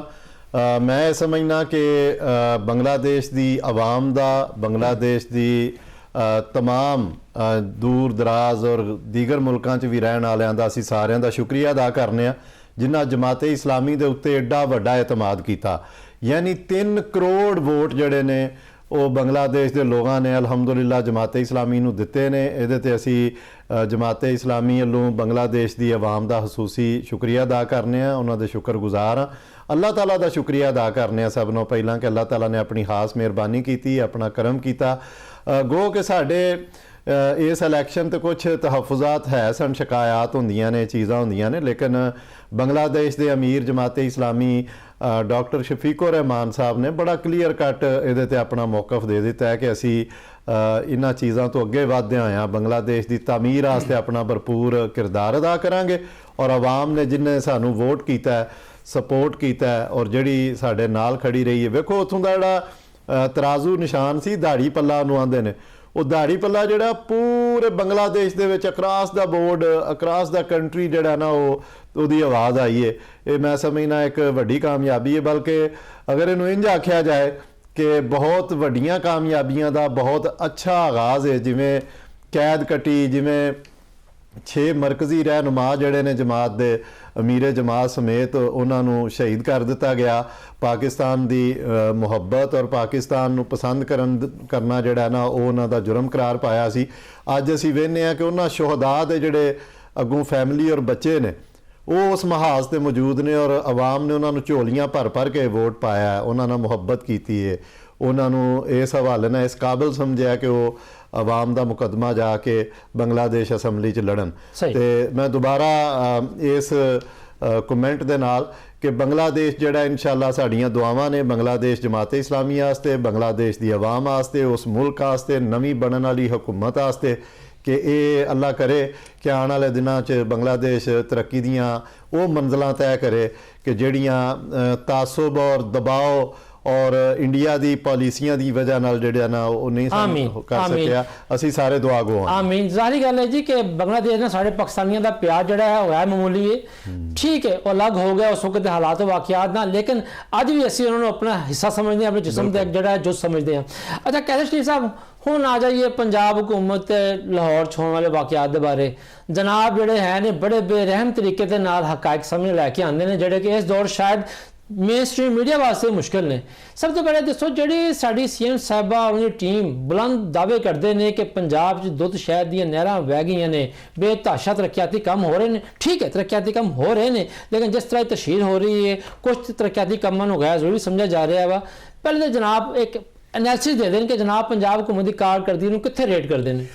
ਵੇਖੋ ਪੰਜਾਬ ਹੁਕੂਮਤ 'ਚ ਵਜ਼ੀਰ ਆਲਾ ਪੰਜਾਬ ਮੁਹਤਰਮਾ ਮਰੀਮ ਨਵਾਜ਼ ਸ਼ਰੀਫ ਸਾਹਿਬਾ ਕੰਮ ਤੇ ਹਜੇ ਨਹੀਂ ਹੋ ਰਹੇ, ਫਿਲਹਾਲ ਤੇ ਐਲਾਨਾਤ ਹੀ ਹੋ ਰਹੇ ਨੇ, ਔਰ ਐਲਾਨਾਤ ਇੰਨੇ ਕੁ ਕਰ ਦਿੱਤੇ ਗਏ ਨੇ, ਇੰਨੇ ਕੁ ਮਨਸੂਬਿਆਂ ਦਾ ਆਗਾਜ਼ ਹੋ ਗਿਆ ਕਿ ਇਹ ਸਮਝਦੇ ਨੇ ਕਿ ਆਵਾਮ ਜਿਹੜੀ ਹੈ ਨਾ ਝੱਲੀ ਹੈ, ਉਹਨੂੰ ਪਤਾ ਹੀ ਨਹੀਂ ਕਿ ਅਸੀਂ 2 ਹਫ਼ਤੇ ਪਹਿਲਾਂ ਕੀ ਗੱਲ ਕੀਤੀ ਸੀ ਤੇ 15 ਦਿਨ ਪਹਿਲਾਂ ਕੀ ਕੀਤੀ ਸੀ ਤੇ 2-3 ਮਹੀਨੇ ਪਹਿਲੇ ਕਿਹੜਾ ਮਨਸੂਬੇ ਦਾ ਆਗਾਜ਼ ਕੀਤਾ ਸੀ। ਜਨਾਬ ਆਵਾਮ ਝੱਲੀ ਨਹੀਂ ਹੈ, ਆਵਾਮ ਤੇ ਬੜੀ ਅੱਛੀ ਤਰ੍ਹਾਂ ਤੁਹਾਨੂੰ ਸੁਣ ਰਹੀ ਹੈ। ਅਜੇ ਕੱਲ੍ਹ ਹੀ ਵੇਖੋ ਉੱਥੇ ਮੀਆਂ ਵਾਲੀ ਤਕਰੀਰ ਕਰਦਿਆਂ ਹੋਇਆਂ ਉਹਨਾਂ ਦੀ ਜ਼ੁਬਾਨ ਫਿਸਲ ਗਈ ਤੇ ਉਹ ਜਿਹੜੀ ਵੀਡੀਓ ਹੈ ਉਹ 2-4 ਲੋਕਾਂ ਨੇ ਉਹਨੂੰ ਸ਼ੇਅਰ ਕੀਤਾ, ਮੈਂ ਵੀ ਉਹਨੂੰ ਸ਼ੇਅਰ ਕੀਤਾ, ਮੈਂ ਵੀ ਬੜਾ ਲਾਈਟਰ ਨੋਟ ਤੇ ਕਿ ਅਸੀਂ ਤੇ ਮੀਆਂ ਨਵਾਜ਼ ਸ਼ਰੀਫ ਸਾਹਿਬ ਦਾ ਹਵਾਲੇ ਨਾਲ ਸਮਝਦੇ ਹਾਂ ਕਿ ਉਹਨਾਂ ਨੇ ਕੁਝ ਕੰਮ ਕੀਤੇ ਨੇ ਤੇ ਤੁਸੀਂ ਕਹਿ ਦਿੱਤਾ ਕਿ ਉਹਨਾਂ ਨੇ ਉਹ ਵਾਅਦਾ ਕਰਦੇ ਹਨ, ਦਾਅਵਾ ਕਰਦੇ ਹਨ। ਤੇ ਉਹਦੀ ਸਜ਼ਾ ਦੇ ਵਿੱਚ ਸੀਨੀਅਰ ਸਹਾਫੀ ਹਮ ਨਿਊਜ਼ ਦੇ ਹੁਰਮ ਸਾਹਿਬ ਨੂੰ ਗ੍ਰਿਫਤਾਰ ਕਰ ਲਿਆ ਗਿਆ ਔਰ ਆਖਿਆ ਗਿਆ ਕਿ ਜੀ ਇਹ ਤੇ ਪੀਕਾ ਐਕਟ ਲੱਗ ਗਿਆ ਔਰ ਇਹਨਾਂ ਨੇ ਫੇਕ ਨਿਊਜ਼ ਚਲਾਈ ਹੈ, ਟੈਂਪਰ ਵੀਡੀਓ ਚਲਾਈ ਹੈ। ਇਹਨਾਂ ਦੇ ਵਿੱਚ ਰਜ਼ਵਾਨ ਸਾਹਿਬ ਬਰਦਾਸ਼ਤ ਨਹੀਂ, ਉਹ ਟੈਂਪਰ ਵੀਡੀਓ ਤੇ ਨਹੀਂ ਸੀ, ਉਹ ਤੇ ਤੁਹਾਡੀ ਪੀਟੀਵੀ ਤੇ ਚੱਲਣ ਵਾਲੀ ਵੀਡੀਓ ਸੀ, ਉਹ ਜਿਹੜੀ ਪੂਰੇ ਚੈਨਲਸ ਦੇ ਉੱਤੇ ਆ ਰਹੀ ਸੀ। ਫਿਰ ਉਸ ਤੋਂ ਬਾਅਦ ਰਾਤੀ ਇਹਨਾਂ ਨੇ ਕਰਾ ਕੇ ਜਦੋਂ ਕੈਂਪੇਨ ਪੂਰੀ ਬਣ ਗਈ ਸਾਰੀ ਮੀਡੀਆ ਬਰਾਦਰੀ ਜਿਹੜੀ ਇਕੱਠੀ ਹੋ ਗਈ ਸੀ ਤੇ ਫਿਰ ਉਹਨਾਂ ਨੇ ਉਹਨਾਂ ਨੂੰ ਜਿਹੜਾ ਰਿਹਾ ਕੀਤਾ। ਮੈਂ ਇਸ ਚੀਜ਼ ਦੀ ਦੁਬਾਰਾ ਮੁਜ਼ੰਮਤ ਕਰਨਾ ਔਰ ਵਜ਼ੀਰ ਆਲਾ ਸਾਹਿਬਾਂ ਨੂੰ ਆਨਾ ਕਿ ਥੋੜਾ ਜਿਹਾ ਹੌਸਲਾ ਪੈਦਾ ਕਰੋ। ਵੈਸੇ ਗੱਲ ਹੈ ਸਾਡੇ ਸਾਥੀਆਂ ਦੇ ਟੀਕਾ ਲੱਗ ਗਿਆ ਕੱਲ ਦੀ ਵੀਡੀਓ ਦੇ ਉੱਤੇ, ਆ ਤੁਸੀਂ ਸ਼ੇਅਰ ਕੀਤੀ, ਤੁਹਾਡੇ ਨਹੀਂ ਲੱਗਦਾ, ਤੁਸੀਂ ਤਾਂ ਰੋਜ਼ ਟੀਕਾ ਲਾ ਰਹੇ ਹੁੰਦੇ ਹੋ। ਮੈਂ ਸਮਝਣਾ ਕਿ ਪੀਕਾ ਹੋਵੇ ਜਾਂ ਕੋਈ ਵੀ ਹੋਵੇ, ਜਮਾਤੇ ਇਸਲਾਮੀ ਦੀ ਇਹ ਰਵਾਇਤ ਹੈ, ਸਾਡੀ ਪਬਲਿਕ ਏਡ ਕਮੇਟੀ ਦਾ ਮੈਂ ਸਦਰ ਹਾਂ ਲਾਹੌਰ ਦਾ, ਅਸੀਂ ਕੋਈ ਵੀ ਚੀਜ਼ ਸਾਡੀ ਕੋਸ਼ਿਸ਼ ਹੁੰਦੀ ਹੈ ਕਿਸੇ ਕਿਸਮ ਦਾ ਇਲਜ਼ਾਮ ਨਾ ਲਾਇਆ ਜਾਏ, ਅਲਫਾਜ਼ ਦਾ ਚੁਣਾਵ ਜਿਹੜਾ ਬੜਾ ਅੱਛਾ ਕੀਤਾ ਜਾਏ, ਇਹਤਰਾਮ ਔਰ ਉਹ ਜਿਹੜੀ ਚੀਜ਼ ਬਣਦੀ ਹੈ ਉਹਦੇ ਤੋਂ ਅਸੀਂ ਕਦੀ ਵੀ ਪਿੱਛੇ ਨਹੀਂ ਹਟਾਂਗੇ, ਨਾ ਹਟੇ ਹਾਂ ਅਲਹਮਦੁਲਿਲਾ। ਲੇਕਿਨ ਹਕਾਇਕ ਤੇ ਮਬਨੀ ਚੀਜ਼ਾਂ ਜਿਹੜੀਆਂ ਨੇ ਦਿਆਂਗੇ, ਸਾਡੀ ਰਿਸਰਚ, ਸਾਡੇ ਨੰਬਰਸ, ਸਾਡੀ ਕੋਈ ਵੀ ਗੱਲ ਜਿਹੜੀ ਉਹ ਤੁਸੀਂ ਇਨਸ਼ਾਅੱਲਾ ਵੇਖੋਗੇ ਕਿ ਅਸੀਂ ਪੰਜਾਬ ਹੁਕੂਮਤ ਤੇ ਇਲਜ਼ਾਮ ਨਹੀਂ ਲਾਉਂਦੇ। ਜਿੱਥੇ ਉਹ ਚੰਗਾ ਵੇਖੋ, ਹੁਣ ਇੱਕ ਕੱਲ ਉਹਨਾਂ ਨੇ ਗੱਲ ਕੀਤੀ, ਇਹ ਗੱਲ ਫਿਰ ਮੈਂ ਲਾਈਟਰ ਨੋਟ ਤੇ ਕਰਨ ਲਗਾ, ਉਹ ਗੱਲ ਉਹਨਾਂ ਨੇ ਇਹ ਕੀਤੀ ਕਿ ਅੱਜ ਤੋਂ ਬਾਅਦ ਪੰਜਾਬ ਦੀ ਹੁਕੂਮਤ ਨੂੰ ਪੁਲਿਸ ਜਨਾਬ ਔਰ ਸਰ ਕਰਕੇ ਬੁਲਾਏਗੀ। ਮੈਂ ਐਪਰੀਸ਼ੀਏਟ ਕਰਨਾ, ਉਹ ਨਹੀਂ ਕਹੇਗੀ ਵਜ਼ੀਰ ਆਲਾ ਪੰਜਾਬ ਨੂੰ ਮੈਂ ਇਸ ਪਾਲਿਸੀ ਦੇ ਉੱਤੇ ਐਪਰੀਸ਼ੀਏਟ ਕਰਨਾ, ਬੜੀ ਜ਼ਬਰਦਸਤ ਪਾਲਿਸੀ ਹੈ, ਲੇਕਿਨ ਇਹ ਗੁਜ਼ਾਰਿਸ਼ ਕਰਨਾ ਕਿ ਤੁਸੀਂ ਉਸੇ ਤਕਰੀਰ ਦੇ ਵਿੱਚ ਆਪਣੇ ਵਾਲਦ ਸਾਹਿਬ ਨੂੰ ਜਿਹੜੇ 3 ਵਾਰੀ ਵਜ਼ੀਰ ਆਜ਼ਮ ਪਾਕਿਸਤਾਨ ਰਹੇ ਨੇ, ਸਾਡੇ ਵਾਸਤੇ ਬੜੇ ਮੁਹਤਰਮ ਨੇ, ਮੁਹਤਰਮ ਮੀਆਂ ਮੁਹੰਮਦ ਨਵਾਜ਼ ਸ਼ਰੀਫ ਸਾਹਿਬ, ਉਹਨਾਂ ਦੇ ਨਾਂ ਦੇ ਨਾਲ ਨਾ ਸਰ ਸੀ, ਨਾ ਜਨਾਬ ਸੀ, ਨਾ ਸਾਹਿਬ ਸੀ। ਇਹ ਮੇਰਾ ਇਤਜਾਜ ਹੈ ਤੁਹਾਡੇ ਅੱਗੇ ਕਿ ਠੀਕ ਹੈ, ਤੁਹਾਨੂੰ ਪਤਾ ਨਹੀਂ ਕੀ ਵਜ੍ਹਾ ਹੋਈ ਹੈ ਕਿ ਤੁਸੀਂ ਉਹਨਾਂ ਨੂੰ ਸਿਰਫ ਨਵਾਜ਼ ਸ਼ਰੀਫ ਕਹਿ ਕੇ ਪੁਕਾਰਿਆ, ਤੇ ਮੇਰੀ ਦਰਖਾਸਤ ਹੈ ਮੁਹਤਰਮਾ ਮਰੀਮ ਨਵਾਜ਼ ਸ਼ਰੀਫ ਸਾਹਿਬਾ ਵਜ਼ੀਰ ਆਲਾ ਪੰਜਾਬ ਤੋਂ ਕਿ ਜਦੋਂ ਮੀਆਂ ਮੁਹੰਮਦ ਨਵਾਜ਼ ਸ਼ਰੀਫ ਸਾਹਿਬ ਦਾ ਨਾਂ ਆਵੇ ਤਾਂ ਥੋੜਾ ਜਿਹਾ ਇਹਤਰਾਮ ਨਾਲ ਇਹਨਾਂ 3 ਲਫ਼ਜ਼ਾਂ ਚੋਂ ਕਮ ਅਜ਼ ਕਮ ਇੱਕ ਲਫ਼ਜ਼ ਜ਼ਰੂਰ ਲਾਇਆ ਕਰੋ। ਉਹ ਕਹ ਸਾਹਿਬ ਉਹ ਆਖਿਆ ਅਸੀਂ ਮੰਨ ਲੈਂਦੇ ਆ, ਉਹ ਕਹਿੰਦੇ ਮਾਰਜਨ ਦੇ ਦੇਣਾ ਚਾਹੀਏ, ਕੀ ਪਤਾ ਜ਼ਬਾਨ ਨਹੀਂ ਜ਼ਬਾਨ ਇੰਨੀ ਵਾਰੀ ਨਹੀਂ, ਤੁਸੀਂ ਬਹੁਤ ਅੱਛਾ ਇਨੀਸ਼ੀਏਟਿਵ ਲਿਆ ਕਿ ਪੁਲਿਸ ਇੰਜ ਆਵਾਮ ਨੂੰ ਮੁਖਾਤਬ ਕਰੇਗੀ, ਅਸੀਂ ਇਹਨੂੰ ਐਪਰੀਸ਼ੀਏਟ ਕਰਨੇ ਆ, ਬਹੁਤ ਅੱਛਾ ਜੈਸਚਰ ਹੈ, ਅੱਲਾਹ ਕਰੇ ਇਹਦੇ ਤੇ ਅਮਲ ਹੋਵੇ। ਅੱਛਾ ਕਹ ਸਾਹਿਬ, ਤੁਸੀਂ ਕੁਝ ਅਵਾਮੀ ਇਸ਼ੂਜ਼ ਦੇ ਉੱਤੇ ਨਾ ਬੜਾ ਦਬੰਗ ਅੰਦਾਜ਼ ਨਾਲ ਕੰਮ ਕੀਤਾ ਹੈ। ਪਹਿਲੀ ਮੈਂ ਗੱਲ ਕਰਾਂਗਾ, ਪਹਿਲਾ ਮਾਮਲਾ ਸੀਗਾ ਆਵਾਰਾ ਕੁੱਤਿਆਂ ਦੇ ਨਾਲ ਜਿਹੜਾ ਲੋਕਾਂ ਨੂੰ ਕੱਢਦੇ ਨੇ, ਔਰ ਉਹਦੇ ਉੱਤੇ ਇੱਕ ਬੜਾ ਵੱਡਾ ਇਸ਼ੂ ਹੈ। ਕੁਝ NGO ਜਿਹੜੀਆਂ ਫਨ ਫੰਡਡ ਹੈ ਨੇ, ਉਹ ਹਮੇਸ਼ਾ ਕੁੱਤੇ ਦੀ ਨਸਲਕਸ਼ੀ ਦੇ ਖਿਲਾਫ ਜਿਹੜਾ ਉਹ ਨਹੀਂ ਮੰਨਦੀਆਂ, ਉਹਨੂੰ ਨਹੀਂ ਕਰਨੀ ਚਾਹੀਦੀ। ਲੇਕਿਨ ਇਹ ਦੱਸੋ ਕਿ ਤੁਸੀਂ ਜੋ ਕੁਝ ਆਪਣੀ ਇਸ ਮੁਹਿੰਮ ਦੇ ਵਿੱਚ ਡੇਟਾ ਇਕੱਠਾ ਕੀਤਾ ਹੈ, ਜਿਹੜੇ ਕਿ ਇਨਸਾਨਾਂ ਨੂੰ ਕੁੱਤੇ ਵੱਢਦੇ ਪਏ ਨੇ, ਬੱਚਿਆਂ ਨੂੰ ਛੋਟੇ ਸਕੂਲ ਜਾਂਦਿਆਂ ਨੂੰ, ਮਾਵਾਂ ਭੈਣਾਂ ਨੂੰ ਗਲੀ ਮੁਹੱਲਿਆਂ ਦੇ ਵਿੱਚ, ਕੀ ਹਕਾਇਕ ਤੇ ਕੀ ਅਦਾਦੋ ਸ਼ੁਮਾਰ ਨੇ? ਵੇਖੋ ਮੈਂ ਸਮਝਣਾ ਕਿ ਅਵਾਰਾ ਕੁੱਤੇ ਜਿਹੜੇ ਨੇ ਨਾ, ਉਹ ਸਿਰਫ ਲਾਹੌਰ ਦਾ ਮਸਲਾ ਨਹੀਂ ਹੈ। ਲਾਹੌਰ ਦੇ ਵਿੱਚ ਤਕਰੀਬਨ 60,000 ਅਵਾਰਾ ਕੁੱਤਾ ਜਿਹੜਾ ਨਾ ਉਹਨੇ ਸਾਡੀ ਆਵਾਮ ਨੂੰ ਹਰਾਸਾ ਕੀਤਾ ਹੈ, ਬਿਲਖਸੂਸ ਖਵਾਤੀਨ ਔਰ ਬੱਚਿਆਂ ਨੂੰ। ਔਰ ਹੁਰੈਨ ਦਾ ਵਾਕਿਆ ਜਿਹੜਾ ਉਹਨੂੰ ਬੰਬੋੜ ਕੇ ਕੁੱਤੇ ਖਾ ਗਏ ਹੇਰ ਪਿੰਡ ਦੇ ਅੰਦਰ, ਮੈਂ ਉਹਨਾਂ ਦੇ ਘਰ ਗਿਆ। ਬਾਕੀ ਵੀ ਬੇਸ਼ੁਮਾਰ ਵਾਕਿਆਤ ਅਸੀਂ ਕੋਡ ਕੀਤੇ ਨੇ। ਉਹ ਰਹਿਮਾਨਪੁਰਾ ਦਾ ਵਾਕਿਆ ਹੋਵੇ, ਉਹ ਜਨਾਬ ਬਾਗ ਦਾ ਵਾਕਿਆ ਹੋਵੇ, ਉਹ ਜਨਾਬੇ ਅਲੀ ਤੁਹਾਡਾ ਤੁਸੀਂ ਇਹ ਕਹਿ ਲਓ ਕਿ ਅੱਜ 3-4 ਦਿਨ ਪਹਿਲੇ ਵਾਕਿਆ ਹੋਇਆ ਹੈ, ਤਿੰਨ ਬੱਚਿਆਂ ਨੂੰ ਵੱਢਿਆ ਕੁੱਤਿਆਂ ਨੇ। ਜੀ ਕਾਫੀ ਸਾਰੇ ਵਾਕਿਆਤ ਨੇ। ਉਹ ਬੇਦੀਆਂ ਰੋਡ ਹੋਵੇ, ਉਹ ਸਾਰੇ ਏਰੀਆਜ਼ ਦੇ ਵਾਕਿਆਤ ਮੈਂ ਨਾਲ ਰਿਪੋਰਟ ਕਰਦਾ ਰਿਹਾ, ਉਹਨਾਂ ਦੇ ਘਰਾਂ 'ਚ ਗਿਆ। ਇਹ ਜਿਹੜੇ ਕੁੱਤੇ ਨੇ ਅਵਾਰਾ, ਇਹ ਪੰਜਾਬ ਪੂਰੇ ਦਾ ਵੀ ਮਸਲਾ ਨੇ। ਈਵਨ ਕਿ ਕਰਾਚੀ ਦੀ ਵੀ ਖਬਰ ਆ ਰਹੀ ਸੀ। ਮੈਂ ਸਮਝਣਾ ਕਿ ਜਿਹੜਾ 8 ਨੁਕਾਤੀ ਹੱਲ ਪਬਲਿਕ ਏਡ ਕਮੇਟੀ ਜਮਾਤੇ ਇਸਲਾਮੀ ਲਾਹੌਰ ਨੇ ਪੇਸ਼ ਕੀਤਾ ਸੀ, ਉਹਦੇ ਤੇ ਅਮਲ ਦਰਾਮਦ ਕੀਤਾ ਜਾਏ। ਮੈਂ ਆਸਫ ਸਾਹਿਬ ਇੱਥੇ ਤੁਹਾਡੇ ਪ੍ਰੋਗਰਾਮ ਰਜ਼ਵਾਨ ਵੀ ਇਹ ਵੱਡਾ ਤੁਹਾਡਾ ਬੜਾ ਪ੍ਰੋਗਰਾਮ ਵੇਖਿਆ ਜਾਂਦਾ ਹੈ ਔਰ ਪੰਜਾਬੀ ਦਾ ਇੱਕ ਨਾਮਵਰ ਚੈਨਲ ਹੈ ਔਰ ਨਾਮਵਰ ਪ੍ਰੋਗਰਾਮ ਹੈ। ਮੈਂ ਇਹਦੇ ਜ਼ਰੂਰ ਇਹ ਆਖਣਾ ਚਾਹੁੰਦਾ ਕਿ ਅਸੀਂ ਕਦੀ ਵੀ ਇਹ ਮੁਤਾਲਬਾ ਨਹੀਂ ਕੀਤਾ ਕਿ ਕੁੱਤਿਆਂ ਨੂੰ ਮਾਰ ਦਿੱਤਾ ਜਾਏ। ਅਸੀਂ ਇਹ ਮੁਤਾਲਬਾ ਨਹੀਂ ਕੀਤਾ, ਬਲਕਿ 8 ਨੁਕਾਤੀ ਜਿਹੜਾ ਅਸੀਂ ਮੁਤਾਲਬਾ ਕੀਤਾ, ਸੁਜੈਸ਼ਨ ਦਿੱਤੀ ਮਸਲੇ ਦੇ ਹੱਲ ਵਾਸਤੇ, ਉਹਦੇ 'ਚ ਇਹ ਸੀ ਕਿ ਇੰਟਰਨੈਸ਼ਨਲੀ TNR ਪ੍ਰੋਗਰਾਮ ਜਿਹੜਾ ਉਹ ਮੁਤਾਰਫ ਕਰਾਇਆ ਜਾਏ, ਨਿਊਟਰਲਾਈਜ਼ ਕੀਤਾ ਜਾਏ, ਵੈਕਸੀਨੇਟ ਕੀਤਾ ਜਾਏ ਕੁੱਤਿਆਂ ਨੂੰ, ਉਹਨਾਂ ਵਾਸਤੇ ਸ਼ੈਲਟਰ ਬਣਾਏ ਜਾਣ। ਇਹਨਾਂ ਨੇ ਉਹ ਬੇਦੀਆਂ ਰੋਡ ਔਰ Manawa road dog centre announce ਕੀਤੇ, ਲੇਕਿਨ ਉਹ 'ਤੇ ਕੰਮ ਨਹੀਂ ਕੀਤਾ ਗਿਆ। ਅਸੀਂ ਉਹਦਾ ਮੁਤਾਲਬਾ ਕਰਨੇ ਆ ਕਿ ਉਹਨਾਂ 'ਤੇ ਕੰਮ ਕਰਕੇ ਉਹਨਾਂ ਨੂੰ ਪ੍ਰੋਪਰ ਤੌਰ 'ਤੇ ਇੱਕ ਡਾਗ ਸੈਂਟਰ ਜਿਹੜਾ ਉਹ ਬਣਾਇਆ ਜਾਏ। ਅਸੀਂ ਆਖਿਆ ਹੈਲਪਲਾਈਨ ਮੁਤਾਰਫ ਕਰਵਾਓ ਕਿ ਜਿੱਥੇ ਕੁੱਤਿਆਂ ਦਾ ਮਸਲਾ ਆਵੇ ਉਹ ਲੋਕ ਕਾਲ ਕਰਕੇ ਆਪਣੀ ਹਿਫਾਜ਼ਤ ਵਾਸਤੇ ਹਕੂਮਤ ਨੂੰ ਔਰ ਬਲਦੀਆਤੀ ਇਦਾਰਿਆਂ ਨੂੰ ਆਗਾਹ ਕਰਨ। ਅਸੀਂ ਅਗਲੀ ਗੱਲ ਜਿਹੜੀ ਕੀਤੀ ਉਹ ਇਹ ਕੀਤੀ ਕਿ ਜਿਹੜੀਆਂ NGOs ਕੁੱਤਿਆਂ ਦੀਆਂ ਔਰ ਜਾਨਵਰਾਂ ਦੇ ਹਕੂਕ ਦੇ ਹਵਾਲੇ ਨਾਲ ਕੰਮ ਕਰ ਰਹੀਆਂ ਨੇ, ਉਹਨਾਂ ਨੂੰ 5-5 ਹਜ਼ਾਰ ਕੁੱਤਾ ਜਿਹੜਾ ਨਾ ਉਹ ਤੋਹਫਾਤਨ ਦੇ ਦਿੱਤਾ ਜਾਏ ਕਿ ਲਓ ਜੀ ਸਾਂਭੋ, ਇਹਨਾਂ ਦੀ ਵੈਲਫੇਅਰ ਕਰੋ। ਫਿਰ ਅਸੀਂ ਅਗਲਾ ਸੁਜੈਸ਼ਨ ਇਹ ਦਿੱਤੀ ਸੀ ਵਜ਼ੀਰ ਆਲਾ ਪੰਜਾਬ ਨੂੰ ਕਿ ਤੁਸੀਂ ਸਾਡੇ ਹਮਸਾਏ ਮੁਲਕਾਂ ਦੇ ਵਿੱਚ ਕੁੱਤਿਆਂ ਦੀ ਜਾਨਵਰਾਂ ਦੀ ਬਹੁਤ ਜ਼ਿਆਦਾ ਕਦਰ ਹੈ, ਉਹ ਕਦਰ ਤੁਸੀਂ ਸਮਝਦੇ ਹੋ, ਉਹਨਾਂ ਨੂੰ ਤੁਸੀਂ ਤੋਹਫਾਤਨ ਦੇ ਦਿਓ। ਬਿਜ਼ਨਸ ਕਰਨਾ ਬਿਜ਼ਨਸ ਕਰ ਲਓ, ਉਹਨਾਂ ਨੂੰ ਫਰੋਖਤ ਕਰ ਦਿਓ। ਅਗਰ ਬਿਜ਼ਨਸ ਨਹੀਂ ਕਰਨਾ ਤੇ ਉਹਨਾਂ ਨੂੰ ਤੋਹਫਾਤਨ ਜਿਹੜਾ ਘੱਲੋ, ਤਾਂ ਕਿ ਇੱਕ ਤੁਹਾਡਾ ਜਿਹੜਾ ਦੋਸਤੀ ਦਾ ਤਾਲੁਕ ਹੈ ਉਹ ਵੀ ਆਪਸ 'ਚ ਬਿਹਤਰ ਹੋਵੇ। ਤੇ ਇੱਥੇ ਜਿਹੜੀ ਮੁਸ਼ਕਲਾਤ ਨੇ, ਆਵਾਮ ਨੂੰ ਕੁੱਤੇ ਵੱਢ ਰਹੇ ਨੇ, ਉਹਨਾਂ ਦੀਆਂ ਜਾਨਾਂ ਜਾ ਰਹੀਆਂ ਨੇ, ਲੋਕ ਪਰੇਸ਼ਾਨ ਨੇ, ਲੋਕ ਮਸਾਜਦ 'ਚ ਸੁਬਹ ਜਾਣ ਤੋਂ ਬੜੇ ਪਰੇਸ਼ਾਨ ਹੁੰਦੇ ਨੇ। ਤੇ ਇਹ ਉਹ 8 ਨੁਕਾਤੀ ਹੱਲ ਹੈ ਜਿਹਦੇ ਤੇ ਤਾਹਾਲ ਇਹਨਾਂ ਦੀ ਜਿਹੜੀ ਕਮੇਟੀ ਬਣੀ ਸੀ ਉਹਨੇ ਕੋਈ ਅਮਲੀ ਤੌਰ ਤੇ ਕੋਈ ਕਦਮ ਨਹੀਂ ਚੁੱਕਿਆ। 10 ਫਰਵਰੀ ਉਹਦੀ ਤਾਰੀਖ ਦਿੱਤੀ ਗਈ ਸੀ ਰਿਪੋਰਟ ਜਮ੍ਹਾਂ ਕਰਾਉਣ ਦੀ। ਮੈਂ ਸਮਝਣਾ ਕਿ 10 ਫਰਵਰੀ ਵੇਖੋ ਹੁਣ ਤੱਕ ਚੀਫ ਸੈਕਟਰੀ ਸਾਹਿਬ ਨੇ ਤੇ 2 ਇਜਲਾਸ ਕੀਤੇ ਆਨ ਦਾ ਬਿਹਾਫ ਆਫ ਜਾਂ ਹਦਾਇਤ ਤੇ ਇੱਕ ਵਜ਼ੀਰ ਆਲਾ ਨੂੰ ਹੁਕਮ ਹੈ। ਉਹ 2 ਇਜਲਾਸ ਜਿਹੜੇ ਨੇ, ਇੱਕ ਇਜਲਾਸ ਜਿਹੜਾ ਉਹਨਾਂ ਨੇ 29 ਅਕਤੂਬਰ ਨੂੰ ਕੀਤਾ, ਉਸ ਤੋਂ ਬਾਅਦ ਇੱਕ ਇਜਲਾਸ ਜਿਹੜਾ 24 ਦਸੰਬਰ ਨੂੰ ਕੀਤਾ।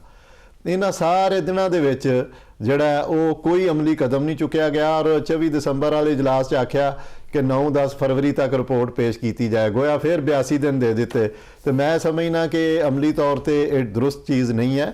ਅਮਲੀ ਇਕਦਾਮਾਤ ਚੁੱਕਣੇ ਹੋਣਗੇ, ਉਹ ਚੀਫ ਸੈਕਟਰੀ ਸਾਹਿਬ ਹੋਣ, ਉਹ ਕਮਿਸ਼ਨਰ ਸਾਹਿਬਾਂ ਹੋਣ ਜਾਂ DC ਸਾਹਿਬ ਹੋਣ, ਉਹ ਤਮਾਮ ਸੂਬਾ ਜਾਤ ਦੇ DCs ਔਰ ਕਮਿਸ਼ਨਰਸ ਦੇ ਨਾਲ ਉਹ ਇਜਲਾਸ ਤੇ ਕਰਦੇ ਰਹੇ, ਜ਼ੂਮ ਤੇ ਆਨਲਾਈਨ। ਕੈਸਰ ਸਾਹਿਬ, ਸਾਡੇ ਬਿਊਰੋਕ੍ਰੇਸੀ ਦਾ ਇਹ ਹਾਲ ਹੈ ਕਿ ਜਿਸ ਕੰਮ ਤੇ ਮਿੱਟੀ ਪਾਣੀ ਹੋਵੇ ਨਾ ਉਹਦੀ ਕਮੇਟੀ ਪਾ ਦਿਓ। ਇਹ ਦੱਸੋ ਕਿ ਕੁਝ ਦਿਨ ਪਹਿਲੇ ਲਾਹੌਰ ਦੇ ਵਿੱਚ ਦਾਤਾ ਸਾਹਿਬ ਦੇ ਕਰੀਬ ਜਿਹੜਾ ਸਾਹਮਣੇ ਬਾਡੀਗੇਟ ਰੁਨਮਾ ਹੋਇਆ ਹੈ, ਸ਼ੋਕੋਟ ਤੋਂ ਆਈ ਫੈਮਿਲੀ ਜਿਹੜੀ ਉਹਦੇ ਨਾਲ ਹਾਦਸਾ ਹੋਇਆ। ਮਾਂ ਜਿਹੜੀ ਆਪਣੀ 10 ਮਹੀਨੇ ਦੇ ਬੱਚੇ ਦੇ ਨਾਲ ਗੜੇ ਡਿੱਗ ਗਈ। ਤੇ ਉਸ ਤੋਂ ਬਾਅਦ ਹਾਦਸਾ ਹੋ ਜਾਣਾ ਵੱਡੀ ਗੱਲ ਨਹੀਂ, ਕਿਸੇ ਨਾਹਲੀ ਦੇ ਨਾਲ ਹੋਇਆ ਉਹ ਤੋਂ ਬਾਅਦ ਦੀ ਗੱਲ ਹੈ। ਲੇਕਿਨ ਹਾਦਸਾ ਹੋਣ ਤੋਂ ਬਾਅਦ ਸਾਡੇ 1122 ਵਾਲਿਆਂ ਨੇ, ਪੁਲਿਸ ਨੇ, ਅਸਿਸਟੈਂਟ ਕਮਿਸ਼ਨਰ ਨੇ, ਬਾਕੀ ਬਿਊਰੋਕ੍ਰੇਸੀ ਨੇ ਜਿਸ ਤਰ੍ਹਾਂ ਉਸ ਹਾਦਸੇ ਨੂੰ ਫੇਕ ਨਿਊਜ਼ ਕਰਾਰ ਦਿੱਤਾ, ਉਸ ਜਿਹੜੀ ਫੌਤ ਹੋਈ ਬੀਬੀ ਹੈ ਉਹਦੇ ਬੰਦੇ ਨੂੰ ਥਾਣੇ ਲਿਜਾ ਕੇ ਜਿਸ ਤਰ੍ਹਾਂ ਤਸ਼ੱਦਦ ਕੀਤਾ ਗਿਆ, ਉਹਨੇ ਤੇ ਬਿਲਕੁਲ ਪੰਜਾਬ ਦੀ ਬਿਊਰੋਕ੍ਰੇਸੀ ਨਿਜ਼ਾਮ ਜਿਹੜਾ ਉਹਨੂੰ ਨੰਗਾ ਕਰਕੇ ਖੜਾ ਕਰਤਾ ਸੜਕ ਦੇ ਉੱਤੇ। ਤਸ਼ੱਦਦ ਕੀਤਾ ਗਿਆ, ਜ਼ੁਲਮ ਔਰ ਜ਼ਿਆਦਤੀ ਕੀਤੀ ਗਈ। ਮੈਂ ਉਸ ਹਾਦਸੇ ਤੋਂ ਫੌਰੀ ਬਾਅਦ ਉੱਥੇ ਪਹੁੰਚ ਗਿਆ ਸਾਂ, ਰਾਤ ਉੱਥੇ ਖੜਾ ਰਿਹਾ, ਸਾਰੀ ਸੂਰਤ ਹਾਲ ਵੇਂਦਾ ਰਿਹਾ। ਤੇ ਇਹਨਾਂ ਤਾਂ ਸ਼ੁਰੂ 'ਚ ਆਖਿਆ ਕਿ ਹਾਦਸਾ ਹੋਇਆ ਹੀ ਨਹੀਂ, ਉਹਨੂੰ ਮਾਰਿਆ, ਉਹਨੂੰ ਮਨਵਾਉਂਦੇ ਰਹੇ ਕਿ ਦੱਸ, ਕਹਿੰਦੇ ਤੂੰ ਮਾਰ ਕੇ ਆਇਆ। ਇਹ ਬੜੀ ਜ਼ਿਆਦਤੀ ਵਾਲੀ ਗੱਲ ਹੈ। ਔਰ ਮੈਂ ਸਮਝਣਾ ਕਿ 1122 ਬੜਾ ਅੱਛਾ ਇਦਾਰਾ ਹੈ, ਬੜੀ ਅੱਛੀ ਉਹਦੀ ਰੈਪੂਟੇਸ਼ਨ ਰਿਪਿਊਟ ਹੈ ਔਰ ਬਹੁਤ ਕੰਮ ਕਰਦਾ ਉਹ। ਲੇਕਿਨ ਉਦੋਂ ਉਹਨਾਂ ਦਾ ਰਵੱਈਆ ਵੀ ਜਿਹੜਾ ਸਾਨੂੰ ਸਮਝ ਨਹੀਂ ਆਇਆ। ਫਿਰ ਉਸ ਤੋਂ ਬਾਅਦ ਰਹੀ ਸਹੀ ਕਸਰ ਜਿਹੜੀ ਇਹਨਾਂ ਦੇ ਵਜ਼ਰਾ ਨੇ ਕੱਢ ਦਿੱਤੀ। ਉਹਨਾਂ ਨੇ ਆਖਿਆ ਤੇ ਫੇਕ ਨਿਊਜ਼ ਹੈ ਜੀ, ਇਹ ਤਾਂ ਵਾਕਿਆ ਹੋਇਆ ਹੀ ਕੋਈ ਨਹੀਂ। ਪਹਿਲਾਂ ਇਬਤਦਾ 'ਚ ਤੁਹਾਨੂੰ ਪਤਾ ਨਾ, ਜਦੋਂ ਉਹ ਵਾਕਿਆ ਫਿਰ ਖਾਤੂਨ ਦੀ ਜਿਹੜੀ ਮਈਅਤ ਮਿਲ ਗਈ ਤੇ DIG ਆਪਰੇਸ਼ਨ ਨੇ ਉਹਨੂੰ ਐਡਮਿਟ ਕੀਤਾ ਕਿ ਵੀ 2.5 ਕਿਲੋਮੀਟਰ ਦੂਰ ਤੋਂ ਵਾਕਿਆਤਨ ਖਾਤੂਨ ਮਿਲ ਗਈ ਹੈ, ਫਿਰ ਉਹ ਬੱਚੀ ਦੀ ਜਿਹੜੀ ਉਹ ਤਲਾਸ਼ ਹੋਈ। ਅਲਮੀਆ ਰਿਜ਼ਵਾਨ ਸਾਹਿਬ ਵੇਖੋ ਹਰ ਚੀਜ਼ ਨੂੰ ਇਹ ਫੇਕ ਔਰ ਪ੍ਰੋਪੇਗੈਂਡਾ ਕਰਾਰ ਦਿੰਦੇ ਨੇ। ਲੋਕ ਡੋਰ ਫਿਰਨ ਨਾਲ ਠੀਕ ਹੈ ਨਾ ਹਲਾਕ ਹੁੰਦੇ ਰਹੇ ਨੇ, ਪਰੇਸ਼ਾਨ ਹੁੰਦੇ ਰਹੇ ਨੇ। 17 ਜਾਨਾਂ ਗਈਆਂ ਨੇ ਬਸੰਤ 'ਚ, ਲੇਕਿਨ ਉਹ ਪਤਾ ਨਹੀਂ ਟੀਵੀ ਤੇ ਖਬਰ ਦੇਣ ਤੇ ਪਾਬੰਦੀ ਹੈ ਔਰ ਇਹਦਾ ਜ਼ਿਕਰ ਕਰਨ ਤੇ ਪਾਬੰਦੀ ਹੈ। ਫਿਰ ਆਖਣਗੇ ਜਿਹੜਾ ਬੰਦਾ ਵੀ ਹੋਵੇ ਉਹਨੂੰ ਆਖਣਗੇ ਉਹ ਤੇ ਇਸ ਵਜ੍ਹਾ ਨਾਲ ਉਹਨੂੰ ਮਸਲਾ ਨਹੀਂ ਹੋਇਆ ਉਹਦੀ ਗਰਦਨ ਨੂੰ, ਉਹ ਤੇ ਜਨਾਬੇ ਵਾਲੀ ਨਸ਼ਈ ਸੀ। ਔਰ ਉਹ ਇੰਜ ਮੁੰਡਾ ਅਵੈਸ ਸੀ ਨਾ, ਮੁਹੰਮਦ ਅਵੈਸ 24 ਸਾਲ ਦਾ ਗ੍ਰੀਨ ਟਾਊਨ ਦਾ, ਕੁਝ ਦਿਨ ਪਹਿਲੇ ਵਾਕਿਆ ਪੇਸ਼ ਆਇਆ ਸੀ ਬਸੰਤ ਤੋਂ ਪਹਿਲੇ ਜਦੋਂ ਪਾਬੰਦੀ ਸੀ, ਤੇ ਉਹਦੇ ਮੁਤਲਕ 1122 ਨੇ ਆਖਿਆ ਡੋਰ ਫਿਰੀਏ। ਹਸਪੀਟਲ ਦੇ ਡਾਕਟਰ ਆਂਦੇ ਨੇ ਡੋਰ ਫਿਰੀਏ, ਠੀਕ ਹੈ ਨਾ। ਵਜ਼ੀਰ ਆਲਾ ਆਫਿਸ ਨੇ ਨੋਟਿਸ ਲਿਆ ਡੋਰ ਫਿਰੀਏ, CCPO ਕੋਲੋਂ ਰਿਪੋਰਟ ਤਲਬ ਕੀਤੀ, ਲੇਕਿਨ DIG ਆਪਰੇਸ਼ਨ ਸਾਹਿਬ ਦੇ ਦਫ਼ਤਰ ਨੇ ਆਖਿਆ ਕਿ ਉਹ ਤਾਂ ਮੁੰਡਾ ਨਸ਼ਈ, ਉਹਨੇ ਤਾਂ ਖੁਦਕੁਸ਼ੀ ਦੀ ਕੋਸ਼ਿਸ਼ ਕੀਤੀ ਹੈ। ਅੱਛਾ, ਉਹਨੂੰ ਡਰਾ ਧਮਕਾ ਕੇ ਫਿਰ ਵੀਡੀਓ ਵੀ ਬਣਵਾ ਲਈ। ਇਹ ਬਿਲਕੁਲ ਉਂਝ ਹੀ ਹੈ ਜਿਵੇਂ ਉਹ ਗਟਰ ਵਾਲੇ ਵਾਕੇ ਤੇ ਆਂਦੇ ਨੇ ਜੀ ਸੁਲ੍ਹਾ ਹੋ ਗਈ, ਉਹਨਾਂ ਨੇ ਦੀਅਤ ਲੈ ਲਈ। 1 ਕਰੋੜ 10 ਲੱਖ ਉਹ ਭਾਈ ਦੀਅਤ ਉਹਨਾਂ ਜਿਵੇਂ ਲਈ ਹੈ, ਇਹ ਇਸਲਾਮ ਦਾ ਤਕਾਜ਼ਾ ਨਹੀਂ ਕਿ ਡੰਡੇ ਦੇ ਜ਼ੋਰ ਤੇ ਪ੍ਰੈਸ਼ਰਾਈਜ਼ ਕਰੋ, ਡਰਾਓ ਧਮਕਾਓ ਤੇ ਆਖੋ ਕਿ ਜੀ ਸੁਲ੍ਹਾ ਕਰੋ। ਇਹ ਜ਼ੁਲਮ ਹੈ, ਜ਼ਿਆਦਤੀ ਹੈ। ਅੱਛਾ कैसा ਤੁਸੀਂ ਲਾਹੌਰ ਪਬਲਿਕ ਏਡ ਕਮੇਟੀ ਸਦਰ ਹੋ ਔਰ ਲਾਹੌਰ ਤੁਹਾਡਾ ਫੋਕਸ ਹੈ। ਮੇਰਾ ਆਖਰੀ ਸਵਾਲ ਤੁਹਾਡਾ ਨਾਲ ਇਹ ਹੈ, ਬਿਊਟੀਫਿਕੇਸ਼ਨ ਆਫ ਲਾਹੌਰ ਦੇ ਨਾਂ ਦੇ ਉੱਤੇ ਅਰਬਾਂ ਰੁਪਇਆ ਜਿਹੜਾ ਲਾਹੌਰ ਤੇ ਲਾਇਆ ਜਾ ਰਿਹਾ ਹੈ, ਔਰ ਉਹ ਤਰੱਕੀਆਤੀ ਕੰਮ ਹੋਣਾ ਅੱਛੀ ਗੱਲ ਹੈ, ਲੇਕਿਨ ਗੈਰ ਜ਼ਰੂਰੀ ਤਰੱਕੀਆਤੀ ਕੰਮ ਹੋਣਾ ਜਿਹੜਾ ਹੈ ਉਹ ਤੇ ਕੌਮੀ ਸਰਮਾਏ ਦਾ ਆਵਾਮ ਦੇ ਪੈਸੇ ਦਾ ਜ਼ਿਆ ਹੈ। ਜੋ beautification of Lahore the project ਹੈ, ਤੁਸੀਂ ਉਹਨੂੰ ਕਿਸ ਨਜ਼ਰ ਨਾਲ ਵੇਖ ਰਹੇ ਹੋ ਕਿ ਵਾਕਈ ਜ਼ਰੂਰਤ ਹੈ ਸੀ ਜਾਂ ਇਹ ਇੱਕ ਪੈਸੇ ਦਾ ਜ਼ਿਆ ਹੈ?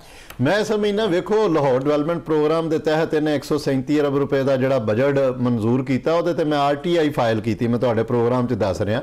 ਮੈਨੂੰ ਇਹ ਮਾਲੂਮਾਤ ਦੇਣ ਵਾਸਤੇ ਤਿਆਰ ਨਹੀਂ। ਇਹਦਾ ਮਤਲਬ ਹੈ ਕਿ ਦਾਲ 'ਚ ਕੁਝ ਕਾਲਾ ਨਹੀਂ, ਬਲਕਿ ਕਾਫੀ ਜ਼ਿਆਦਾ ਦਾਲ ਜਿਹੜੀ ਹੈ ਨਾ ਉਹ ਕਾਲੀ ਹੈ। ਜਿੰਨੇ ਮਨਸੂਬੇ ਸ਼ੁਰੂ ਹੋ ਰਹੇ ਨੇ ਫੇਰ ਨਹੀਂ ਹਨ। ਇਹਦਾ ਅਸੀਂ ਬਿਲਕੁਲ ਪਬਲਿਕ ਏਡ ਕਮੇਟੀ ਇਹਦੇ ਤੇ ਨਜ਼ਰ ਰੱਖੇਗੀ, ਜਮਾਤ ਇਸਲਾਮੀ ਦੀ ਪੂਰੀ ਲੀਡਰਸ਼ਿਪ ਨੂੰ ਅਸੀਂ ਇਹ ਸਾਰੀਆਂ ਚੀਜ਼ਾਂ ਤੇ ਔਨ ਬੋਰਡ ਰੱਖੇ ਆ। RTI ਦਾ ਅਗਰ ਜਵਾਬ ਨਹੀਂ ਇੰਨਿਆਂ ਮਹੀਨਿਆਂ ਦਾ ਦੇ ਰਹੇ ਮੇਰੇ ਫਾਲੋ ਅਪ ਦੇ ਬਾਰ-ਬਾਰ ਜਾਣ ਦੇ ਬਾਵਜੂਦ, ਤੇ ਮੈਂ ਇਨਸ਼ਾਅੱਲਾ ਜਲਦੀ ਇਨਫੋਰਮੇਸ਼ਨ ਕਮਿਸ਼ਨ 'ਚ ਲਾਹੌਰ ਡਿਵੈਲਪਮੈਂਟ ਪ੍ਰੋਗਰਾਮ ਦੇ 137 ਅਰਬ ਰੁਪਏ ਦੇ ਹਵਾਲੇ ਨਾਲ ਜਿਹੜੇ ਮੇਰੇ ਸਵਾਲਾਤ ਨੇ ਮੈਂ ਉੱਥੇ ਇਨਫੋਰਮੇਸ਼ਨ ਕਮਿਸ਼ਨ 'ਚ ਦਰਖਾਸਤ ਦਿਆਂਗਾ, ਕੇਸ ਕਰਾਂਗਾ। ਅਗਰ ਉੱਥੇ ਵੀ ਕੋਈ ਹੱਲ ਨਾ ਹੋਇਆ ਤਾਂ ਮੈਂ ਇਨਸ਼ਾਅੱਲਾ ਹਾਈ ਕੋਰਟ 'ਚ ਜਾਵਾਂਗਾ। ਦੂਸਰਾ ਹੈ ਕਿ ਬਹੁਤ ਗੈਰ ਜ਼ਰੂਰੀ ਚੀਜ਼ਾਂ ਜਿਹੜੀਆਂ ਨੇ ਉਹ ਕਰਨ ਦੀ ਬਜਾਏ ਬੁਨਿਆਦੀ ਚੀਜ਼ਾਂ, ਆਟਾ ਮਿਲ ਨਹੀਂ ਰਿਹਾ, ਗਰੀਬ ਦੀ ਪਹੁੰਚ ਤੋਂ ਦੂਰ ਹੋ ਗਿਆ, ਚੀਨੀ ਜਿਹੜੀ ਉਹ ਮਹਿੰਗੀ ਹੋ ਗਈ, ਰਮਜ਼ਾਨ ਸਿਰ ਤੇ ਆ ਗਿਆ, ਠੀਕ ਹੈ ਨਾ। ਇਹ ਦਰਖਤ ਲਾਉਣ ਦੀ ਬਜਾਏ ਦਰਖਤ ਕੱਟੀ ਜਾਂਦੇ ਨੇ, ਕਦੀ ਸਟੇਸ਼ਨ ਦੇ ਸਾਹਮਣੇ ਕੱਟਦੇ ਨੇ, ਕਦੀ ਡਾਕਟਰਸ ਹਸਪੀਟਲ ਦੇ ਸਾਹਮਣੇ ਕੱਟਦੇ ਨੇ। ਨਵੇਂ ਦਰਖਤ ਫਜ਼ਾਈ ਆਲੂਦਗੀ ਦੀ ਮਾਮਲਾਤ ਨੂੰ ਠੀਕ ਕਰਨ ਵਾਸਤੇ ਜ਼ਰੂਰੀ ਹੈ। ਸਾਹਿਬ ਜੇ ਸਾਡੀ ਹਕੂਮਤਾਂ ਇੰਨੀਆਂ ਚੰਗੀਆਂ ਹੋ ਜਾਣ ਕਿ ਆਵਾਮ ਦਾ ਭਲਾ ਸੋਚਣ ਹੈ, ਘਾਟਾ ਕਿਸ ਚੀਜ਼ ਦਾ? ਭਾਈਜਾਨ ਫਿਰ ਨਾਰੇ ਲਾਉਂਦੇ ਨੇ ਜਿਹੜੇ ਤੇ ਐਲਾਨਾਤ ਔਰ ਦਾਅਵੇ ਕਰਦੇ ਨੇ ਨਾ, ਉਹ ਦਾਅਵੇ ਔਰ ਐਲਾਨਾਤ ਖੋਖਲੇ ਨੇ। ਅਸੀਂ ਉਹ ਸਾਬਤ ਕਰਦੇ ਰਹਾਂਗੇ। ਅਸੀਂ ਬਿਹਤਰੀਨ ਇਨਸ਼ਾਅੱਲਾ ਤਾਲਾ ਅਗਲੇ ਕਿਸੇ ਪ੍ਰੋਗਰਾਮ ਫਿਰ ਤੁਹਾਨੂੰ ਦਾਵਤ ਦੇਵਾਂਗੇ ਤਾਂ ਕਿ ਖੁੱਲ੍ਹ ਗੱਲ ਕਰ ਸਕੀਏ। ਤੁਹਾਡਾ ਬਹੁਤ ਸ਼ੁਕਰੀਆ ਆਉਣ ਦਾ। ਅੱਛਾ ਨਾਜ਼ਰੀਨ, ਇੱਥੇ ਲਾਂਗੇ ਛੋਟੀ ਬ੍ਰੇਕ, ਤੇ ਬ੍ਰੇਕ ਤੋਂ ਬਾਅਦ ਵਾਪਸ ਆਵਾਂਗੇ ਤੇ ਗੱਲ ਕਰਾਂਗੇ। ਕੱਲ ਪਾਕਿਸਤਾਨ ਭਾਰਤ ਦਾ ਮੈਚ ਹੋ ਰਿਹਾ ਹੈ, ਵੱਡਾ ਟਾਕਰਾ ਹੈ, ਵੱਡਾ ਦੰਗਲ ਸੱਜਣ ਲੱਗਿਆ ਹੈ। ਇਹਦੇ ਉੱਤੇ ਲੋਕਾਂ 'ਚ ਕੀ ਜੋਸ਼ੋ ਖਰੋਸ਼ ਹੈ ਔਰ ਕ੍ਰਿਕਟ ਮਾਹਿਰੀਨ ਕੀ ਕਹਿੰਦੇ ਨੇ, ਇਹ ਤੇ ਗੱਲ ਕਰਾਂਗੇ ਛੋਟੀ ਬ੍ਰੇਕ ਤੋਂ ਬਾਅਦ।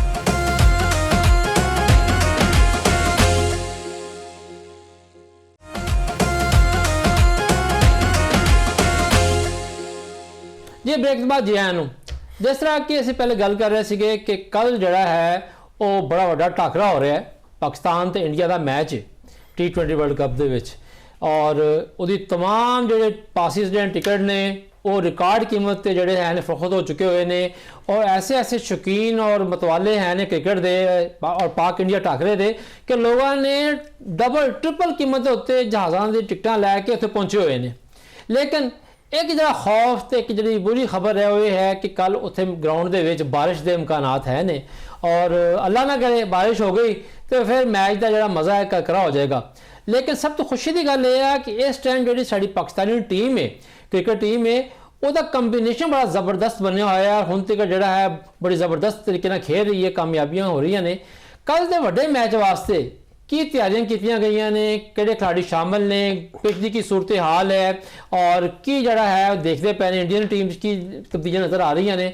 ਇਹ ਤੇ ਗੱਲ ਕਰਨ ਵਾਲੇ ਸਾਡੇ ਨਾਲ ਸਟੂਡੀਓ ਮੌਜੂਦ ਨੇ ਸੀਨੀਅਰ ਤਜ਼ੀਆਕਾਰ ਜਨਾਬ ਮੀਆਂ ਅਸਗਰ ਸਲੀਮੀ ਸਾਹਿਬ। ਸਲੀਮੀ ਸਾਹਿਬ अस्सलाम वालेकुम। वालेकुम सलाम। ਮੀਆਂ ਸਾਹਿਬ, ਸਭ ਤੋਂ ਪਹਿਲੇ ਤੇ ਦੱਸੋ, ਬਾਰਿਸ਼ ਨਾ ਹੀ ਹੋਈ ਚੰਗੀ ਗੱਲ ਨਹੀਂ ਹੈ ਵੈਸੇ, ਆ ਲੋਕਾਂ ਦਾ ਜੋਸ਼ ਬੜਾ ਹੈ ਐਤਕੀ ਤੇ। ਬਿਲਕੁਲ, ਜਿਸ ਤਰ੍ਹਾਂ ਤੁਸੀਂ ਵੀ ਬੜੇ ਮਾਸ਼ਾਅੱਲਾ ਤਫਸੀਲ ਦੇ ਨਾਲ ਦੱਸਿਆ ਹੈਗਾ ਸਰ, 80,000 ਜਿਹੜੇ ਤਮਾਸ਼ਾਈ ਹਾਲੀ ਵੀ ਆਨਲਾਈਨ ਜਿਨ੍ਹਾਂ ਨੇ ਦਰਖਾਸਤਾਂ ਦਿੱਤੀਆਂ ਨੇ ਔਰ ਸ਼ਿਕਵਾ ਕਰਦੇ ਪਏ ਗਏ ਨੇ ਕਿ ਸਾਡੇ ਅਸੀਂ ਪੈਸੇ ਵੀ ਦੇ ਰਹੇ ਹਾਂ 2 ਗੁਣਾ 3 ਗੁਣਾ 4 ਗੁਣਾ 5 ਗੁਣਾ ਲੈ ਲਓ, ਲੇਕਿਨ ਖੁਦਾ ਵਾਸਤੇ ਸਾਨੂੰ ਟਿਕਟ ਦੇ ਦਿਓ। ਇਹ ਸਾਰੀ ਜਦੋਂ ਪੂਰੀ ਅਪੀਲਾਂ ਜਦੋਂ ਆਈਆਂ ਹੈਗੀਆਂ ਨੇ, ਹੁਣ ਥੋੜਾ ਜਿਹਾ ਸ੍ਰੀਲੰਕਾ ਜਿਹੜਾ ਕ੍ਰਿਕਟ ਬੋਰਡ ਨੇ ਥੋੜੀ ਜਿਹੀ ਮਿਹਰਬਾਨੀ ਕੀਤੀ ਹੈਗੀ ਹੈ। 28,000 ਸਰ ਆਪਣਾ ਸਟੇਡੀਅਮ ਦੇ ਵਿੱਚ ਜਿਹੜਾ ਤਮਾਸ਼ਾਈ ਉਹਨਾਂ ਦੀ ਗੁੰਜਾਇਸ਼ 5,000 ਜਿਹੜੀਆਂ ਉਹਨਾਂ ਨੇ ਨੇ ਟਿਕਟਾਂ ਵਧਾ ਦਿੱਤੀਆਂ ਹੈਗੀਆਂ ਨੇ। ਇਹ ਥੋੜੀ ਜਿਹੀ ਸ਼ਾਇਕੀਨ ਵਾਸਤੇ ਵੀ ਜਿਹੜੇ ਕ੍ਰਿਕਟ ਦੇ دیਵਾਨੇ ਹੈਗੇ ਨੇ ਉਹਨਾਂ ਵਾਸਤੇ ਖੁਸ਼ਖਬਰੀ ਵੀ ਹੈਗੀ ਹੈ, ਲੇਕਿਨ ਇਹ ਵੀ ਬਹੁਤ ਜ਼ਿਆਦਾ ਘੱਟ ਹੈਗੀਆਂ ਨੇ।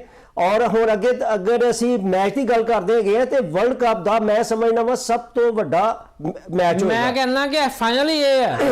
ਅਸੀਂ ਤਾਂ ਕਹਿੰਦੇ ਹੁੰਦੇ ਵੈਸੇ ਕਿਸੇ ਵੀ ਵਰਲਡ ਕੱਪ ਦਾ ਫਾਈਨਲ ਇੱਕ ਪਾਸੇ ਹੈ, ਲੇਕਿਨ ਪਾਕ ਇੰਡੀਆ ਜਿਹੜਾ ਮੈਚ ਹੁੰਦਾ ਸਾਡੇ ਪਾਕਿਸਤਾਨੀਆਂ ਵਾਸਤੇ ਉਹੀ ਫਾਈਨਲ ਹੁੰਦਾ ਹੈ। ਜੀ ਬਿਲਕੁਲ ਬਿਲਕੁਲ ਤੁਸੀਂ ਬਿਲਕੁਲ ਬਜਾ ਫਰਮਾਇਆ ਹੈ ਕਿ ਅਗਰ ਕਿਹਾ ਜਾਏ ਨਾ ਕਿ ਵਰਲਡ ਕੱਪ ਦਾ ਕੱਲ ਫਾਈਨਲ ਹੈ ਤਾਂ ਬਿਲਕੁਲ ਇਹ ਫਾਈਨਲ ਹੈਗਾ ਹੈ, ਕਿਉਂਕਿ 1.25 ਅਰਬ ਦੀ ਆਬਾਦੀ ਉਹਨਾਂ ਦੀ ਹੈਗੀ ਹੈ, ਇੰਡੀਆ ਦੀ ਹੈ ਤੇ ਸਾਡੀ ਵੀ 25 ਕਰੋੜ ਆਬਾਦੀ ਹੈ। ਔਰ तमाम ਦੇ तमाम ਜਿਹੜੇ ਲੋਕ ਨੇ ਕ੍ਰਿਕਟ ਦੇ ਜਨੂਨੀ ਹੈਗੇ ਨੇ, ਕ੍ਰਿਕਟ ਦੇ ਬੁਖਾਰ 'ਚ ਮੁਬਤਲਾ ਹੋ ਜਾਂਦੇ ਨੇ। ਮੈਂ ਸਰ ਬੜੀਆਂ ਤਕਰੀਬਨ ਸੈਂਕੜਾ ਨਹੀਂ ਹਜ਼ਾਰਾਂ ਮੈਚਾਂ ਦੀ ਕ੍ਰਿਕਟ ਮੈਚਾਂ ਦੀ ਕਵਰੇਜ ਕੀਤੀ ਹੈਗੀ ਹੈ, ਲੇਕਿਨ ਜਿਹੜਾ ਪਾਕਿਸਤਾਨ ਤੇ ਇੰਡੀਆ ਦੇ ਮੈਚ ਦਾ ਨਸ਼ਾ ਹੁੰਦਾ ਹੈ ਨਾ, ਉਹ ਮੈਂ ਸਮਝਦਾ ਉਹਨੂੰ ਅਲਫਾਜ਼ ਦੇ ਵਿੱਚ ਬਿਆਨ ਹੀ ਨਹੀਂ ਕੀਤਾ ਜਾਂਦਾ। ਪਾਕਿਸਤਾਨੀ ਤਾਂ ਜਨੂਨੀ ਹੈ ਹੀ ਹੈ, ਇੰਡੀਅਨ ਵੀ ਘੱਟ ਨਹੀਂ ਹੈਗੇ। ਇਸ ਲਈ ਕੁਝ ਲੋਕ ਦਾਅਵਾ ਕਰਦੇ ਨੇ ਜਿਹੜੀ ਐਸ਼ੀ ਸੀਰੀਜ਼ ਆਸਟ੍ਰੇਲੀਆ ਔਰ ਇੰਗਲੈਂਡ ਦੇ ਦਰਮਿਆਨ ਹੁੰਦੀ ਹੈ ਉਹ ਵੱਡੇ ਮੈਚਸ ਹੁੰਦੇ ਨੇ। ਨਹੀਂ, ਬਿਲਕੁਲ ਗਲਤ ਹੈਗੀ ਹੈ। ਸਿਰਫ ਔਰ ਸਿਰਫ ਜਿਹੜੇ ਸਭ ਤੋਂ ਵੱਡੇ ਅਗਰ ਕ੍ਰਿਕਟ ਦੇ ਮੈਚਸ ਹੈਗੇ ਨੇ ਇੰਡੀਆ ਔਰ ਪਾਕਿਸਤਾਨ ਦੇ ਹੈਗੇ ਨੇ। ਔਰ ਮੈਂ ਤੁਹਾਨੂੰ ਇੱਕ ਚੀਜ਼ ਦੱਸ ਦਿਆਂ ਕਿ ਕੱਲ ਦਾ ਜਿਹੜਾ ਮੈਚ ਹੋਏਗਾ ਇਹ ਸਰ $500 ਮਿਲੀਅਨ ਦਾ ਮੈਚ ਹੈਗਾ ਹੈ। ਅੱਛਾ। ਤਕਰੀਬਨ ਇਹਨੂੰ ਅਗਰ ਕੈਲਕੂਲੇਟ ਕੀਤਾ ਜਾਏ 1 ਖਰਬ ਤੇ 36 ਅਰਬ ਰੁਪਇਆ ਬਣਦਾ ਹੈਗਾ ਤਕਰੀਬਨ। ਜਿਸ ਤਰ੍ਹਾਂ ਹੋਟਲ ਇੰਡਸਟਰੀ ਜਿਹੜੀ ਗਈ ਹੈ ਉਹ ਵੀ ਪ੍ਰਵਾਨ ਚਾੜੀ ਹੈ, ਜਿਹੜੇ ਜਹਾਜ਼ਾਂ ਦੇ ਟਿਕਟ ਸਪਾਂਸਰ ਹੈਗੇ ਨੇ, ਮੀਡੀਆ ਰਾਈਟਸ ਹੈਗੇ ਨੇ ਸਰ। 1 ਖਰਬਾਂ ਰੁਪਏ ਦੀ ਗੇਮ ਹੈਗੀ ਹੈ ਔਰ ਇੱਕ ਬਾਲ ਵਾਸਤੇ ਜਿਹੜੇ ਹੈਗੇ ਨੇ ਕ੍ਰਿਕਟ ਸ਼ਾਇਕੀਨ ਦੋਨੇ ਮੁਲਕਾਂ ਦੇ ਜਿਹੜੇ ਹੈਗੇ ਨੇ ਇਹਨੂੰ ਇੰਜੋਏ ਕਰਨ ਵਾਸਤੇ। ਔਰ ਅੱਛਾ ਮੀਆਂ ਸਾਹਿਬ ਇਹ ਦੱਸੋ ਸਾਡੀ ਟੀਮ ਜਿਹੜੀ ਕੱਲ ਖੇਡੇਗੀ ਪਾਕਿਸਤਾਨ ਵੱਲੋਂ ਉਹਦੇ ਵਿੱਚ ਕੌਣ ਸ਼ਾਮਲ ਹੈ? ਕਿਆ ਕੋਈ ਤਬਦੀਲੀ ਹੋ ਰਹੀ ਹੈ ਕਿਸੇ ਕਿਸਮ ਦੀ? ਸਰ ਬੇਸਿਕਲੀ ਜਿਹੜਾ ਹੈਗਾ ਨਾ ਕ੍ਰਿਕਟ ਦਾ ਇੱਕ ਸਭ ਤੋਂ ਵੱਡਾ ਜਿਹੜਾ ਅਸੂਲ ਹੁੰਦਾ ਹੈ ਕਿ ਜਿਹੜਾ ਵਿਨਿੰਗ ਕੰਬੀਨੇਸ਼ਨ ਹੈਗਾ ਉਹਨੂੰ ਨਹੀਂ ਛੇੜਿਆ ਜਾਂਦਾ ਹੈਗਾ। ਤਾਂ ਮੈਨੂੰ ਲੱਗਦਾ ਹੈ ਕਿ ਜਿਹੜਾ ਅਮਰੀਕਾ ਦੇ ਨਾਲ ਸਾਡੀ ਜਿਹੜੀ ਟੀਮ ਖੇਲੀ ਸੀ ਉਹ ਹੀ ਹੋ ਸਕਦੀ ਹੈ। ਹਾਂ, ਇੱਕ ਅੱਧਾ ਜਿਹੜਾ ਗਾਣਾ ਚੇਂਜਸ ਕੀਤੀ ਜਾ ਸਕਦੀ ਹੈਗੀ ਹੈ, ਕਿਉਂਕਿ ਇੰਡੀਆ ਦੇ ਸਟਰੈਂਥ ਨੂੰ ਦੇਖਦੇ ਹੋਏ ਇੰਡੀਆ ਚੂੰਕਿ ਇਸ ਵਕਤ ਤੁਹਾਨੂੰ ਇੱਕ ਚੀਜ਼ ਦੱਸ ਦਿਆਂ ਕਿ ਵਰਲਡ ਕੱਪ ਦੇ ਵਿੱਚ ਮੁਸਲਸਲ 10 ਮੈਚ ਜਿੱਤ ਚੁੱਕੀ ਹੈਗੀ ਹੈ। ਅਗਰ ਕੱਲ ਪਾਕਿਸਤਾਨ ਅੱਲਾ ਨਾ ਕਰੇ ਕਿ ਪਾਕਿਸਤਾਨ ਕੋਲੋਂ ਵੀ ਕੱਲ ਜਿੱਤ ਜਾਂਦੀ ਹੈ ਤੇ ਇਹਦੀ ਵਰਲਡ ਕੱਪ ਮੈਚਾਂ ਦੇ ਵਿੱਚ ਮੁਸਲਸਲ 11ਵੀਂ ਫਤਹ ਹੋਏਗੀ। ਲੇਕਿਨ ਅਸੀਂ ਖੁਆਬ ਪੂਰਾ ਨਹੀਂ ਹੋਣ ਦੇਣਾ ਰਿਜ਼ਵਾਨ ਸਾਹਿਬ। ਕੱਲ ਅਸੀਂ ਇੱਥੇ ਜਿਹੜਾ ਗਾਣਾ ਢਾ ਦੇਣਾ ਹੈਗਾ, ਇੱਥੇ ਤੁਸੀਂ ਦੇਖੋਗੇ ਕਿ ਸਾਡੀ ਟੀਮ ਜਿਹੜੀ ਹੈ ਨਾ ਭਰਪੂਰ ਤਰੀਕੇ ਦੇ ਨਾਲ ਤਿਆਰੀਆਂ ਸਾਨੂੰ ਪਾਕਿਸਤਾਨ ਕ੍ਰਿਕਟ ਬੋਰਡ ਨੇ ਇੱਥੇ ਇਸ ਵਕਤ ਇੰਨੀ ਪਾਲਿਸੀ ਜ਼ਬਰਦਸਤ ਬਣਾਈ ਹੈਗੀ ਹੈ ਕਿ ਪਹਿਲੇ ਪਾਕਿਸਤਾਨ ਟੀਮ ਨੇ ਸ੍ਰੀਲੰਕਾ ਦੇ ਵਿੱਚ ਸ੍ਰੀਲੰਕਾ ਦੇ ਨਾਲ ਹੀ 2020 ਮੈਚਾਂ ਦੀ ਸੀਰੀਜ਼ ਖੇਲੀ ਸੀ। ਉਹਦੇ ਬਾਅਦ ਫਿਰ ਜਿਹੜਾ ਗਾਣੇ ਬਹੁਤ ਪਹਿਲੇ ਸ੍ਰੀਲੰਕਾ ਚਲੇ ਗਏ ਸੀ ਔਰ ਉਹਦੇ ਬਾਅਦ ਇਹਨਾਂ ਨੂੰ ਭਰਪੂਰ ਉੱਥੋਂ ਦੇ ਜਿਹੜੇ ਪ੍ਰੈਕਟਿਸ ਮੈਚ ਖੇਡਣ ਦਾ ਮੌਕਾ ਮਿਲਿਆ।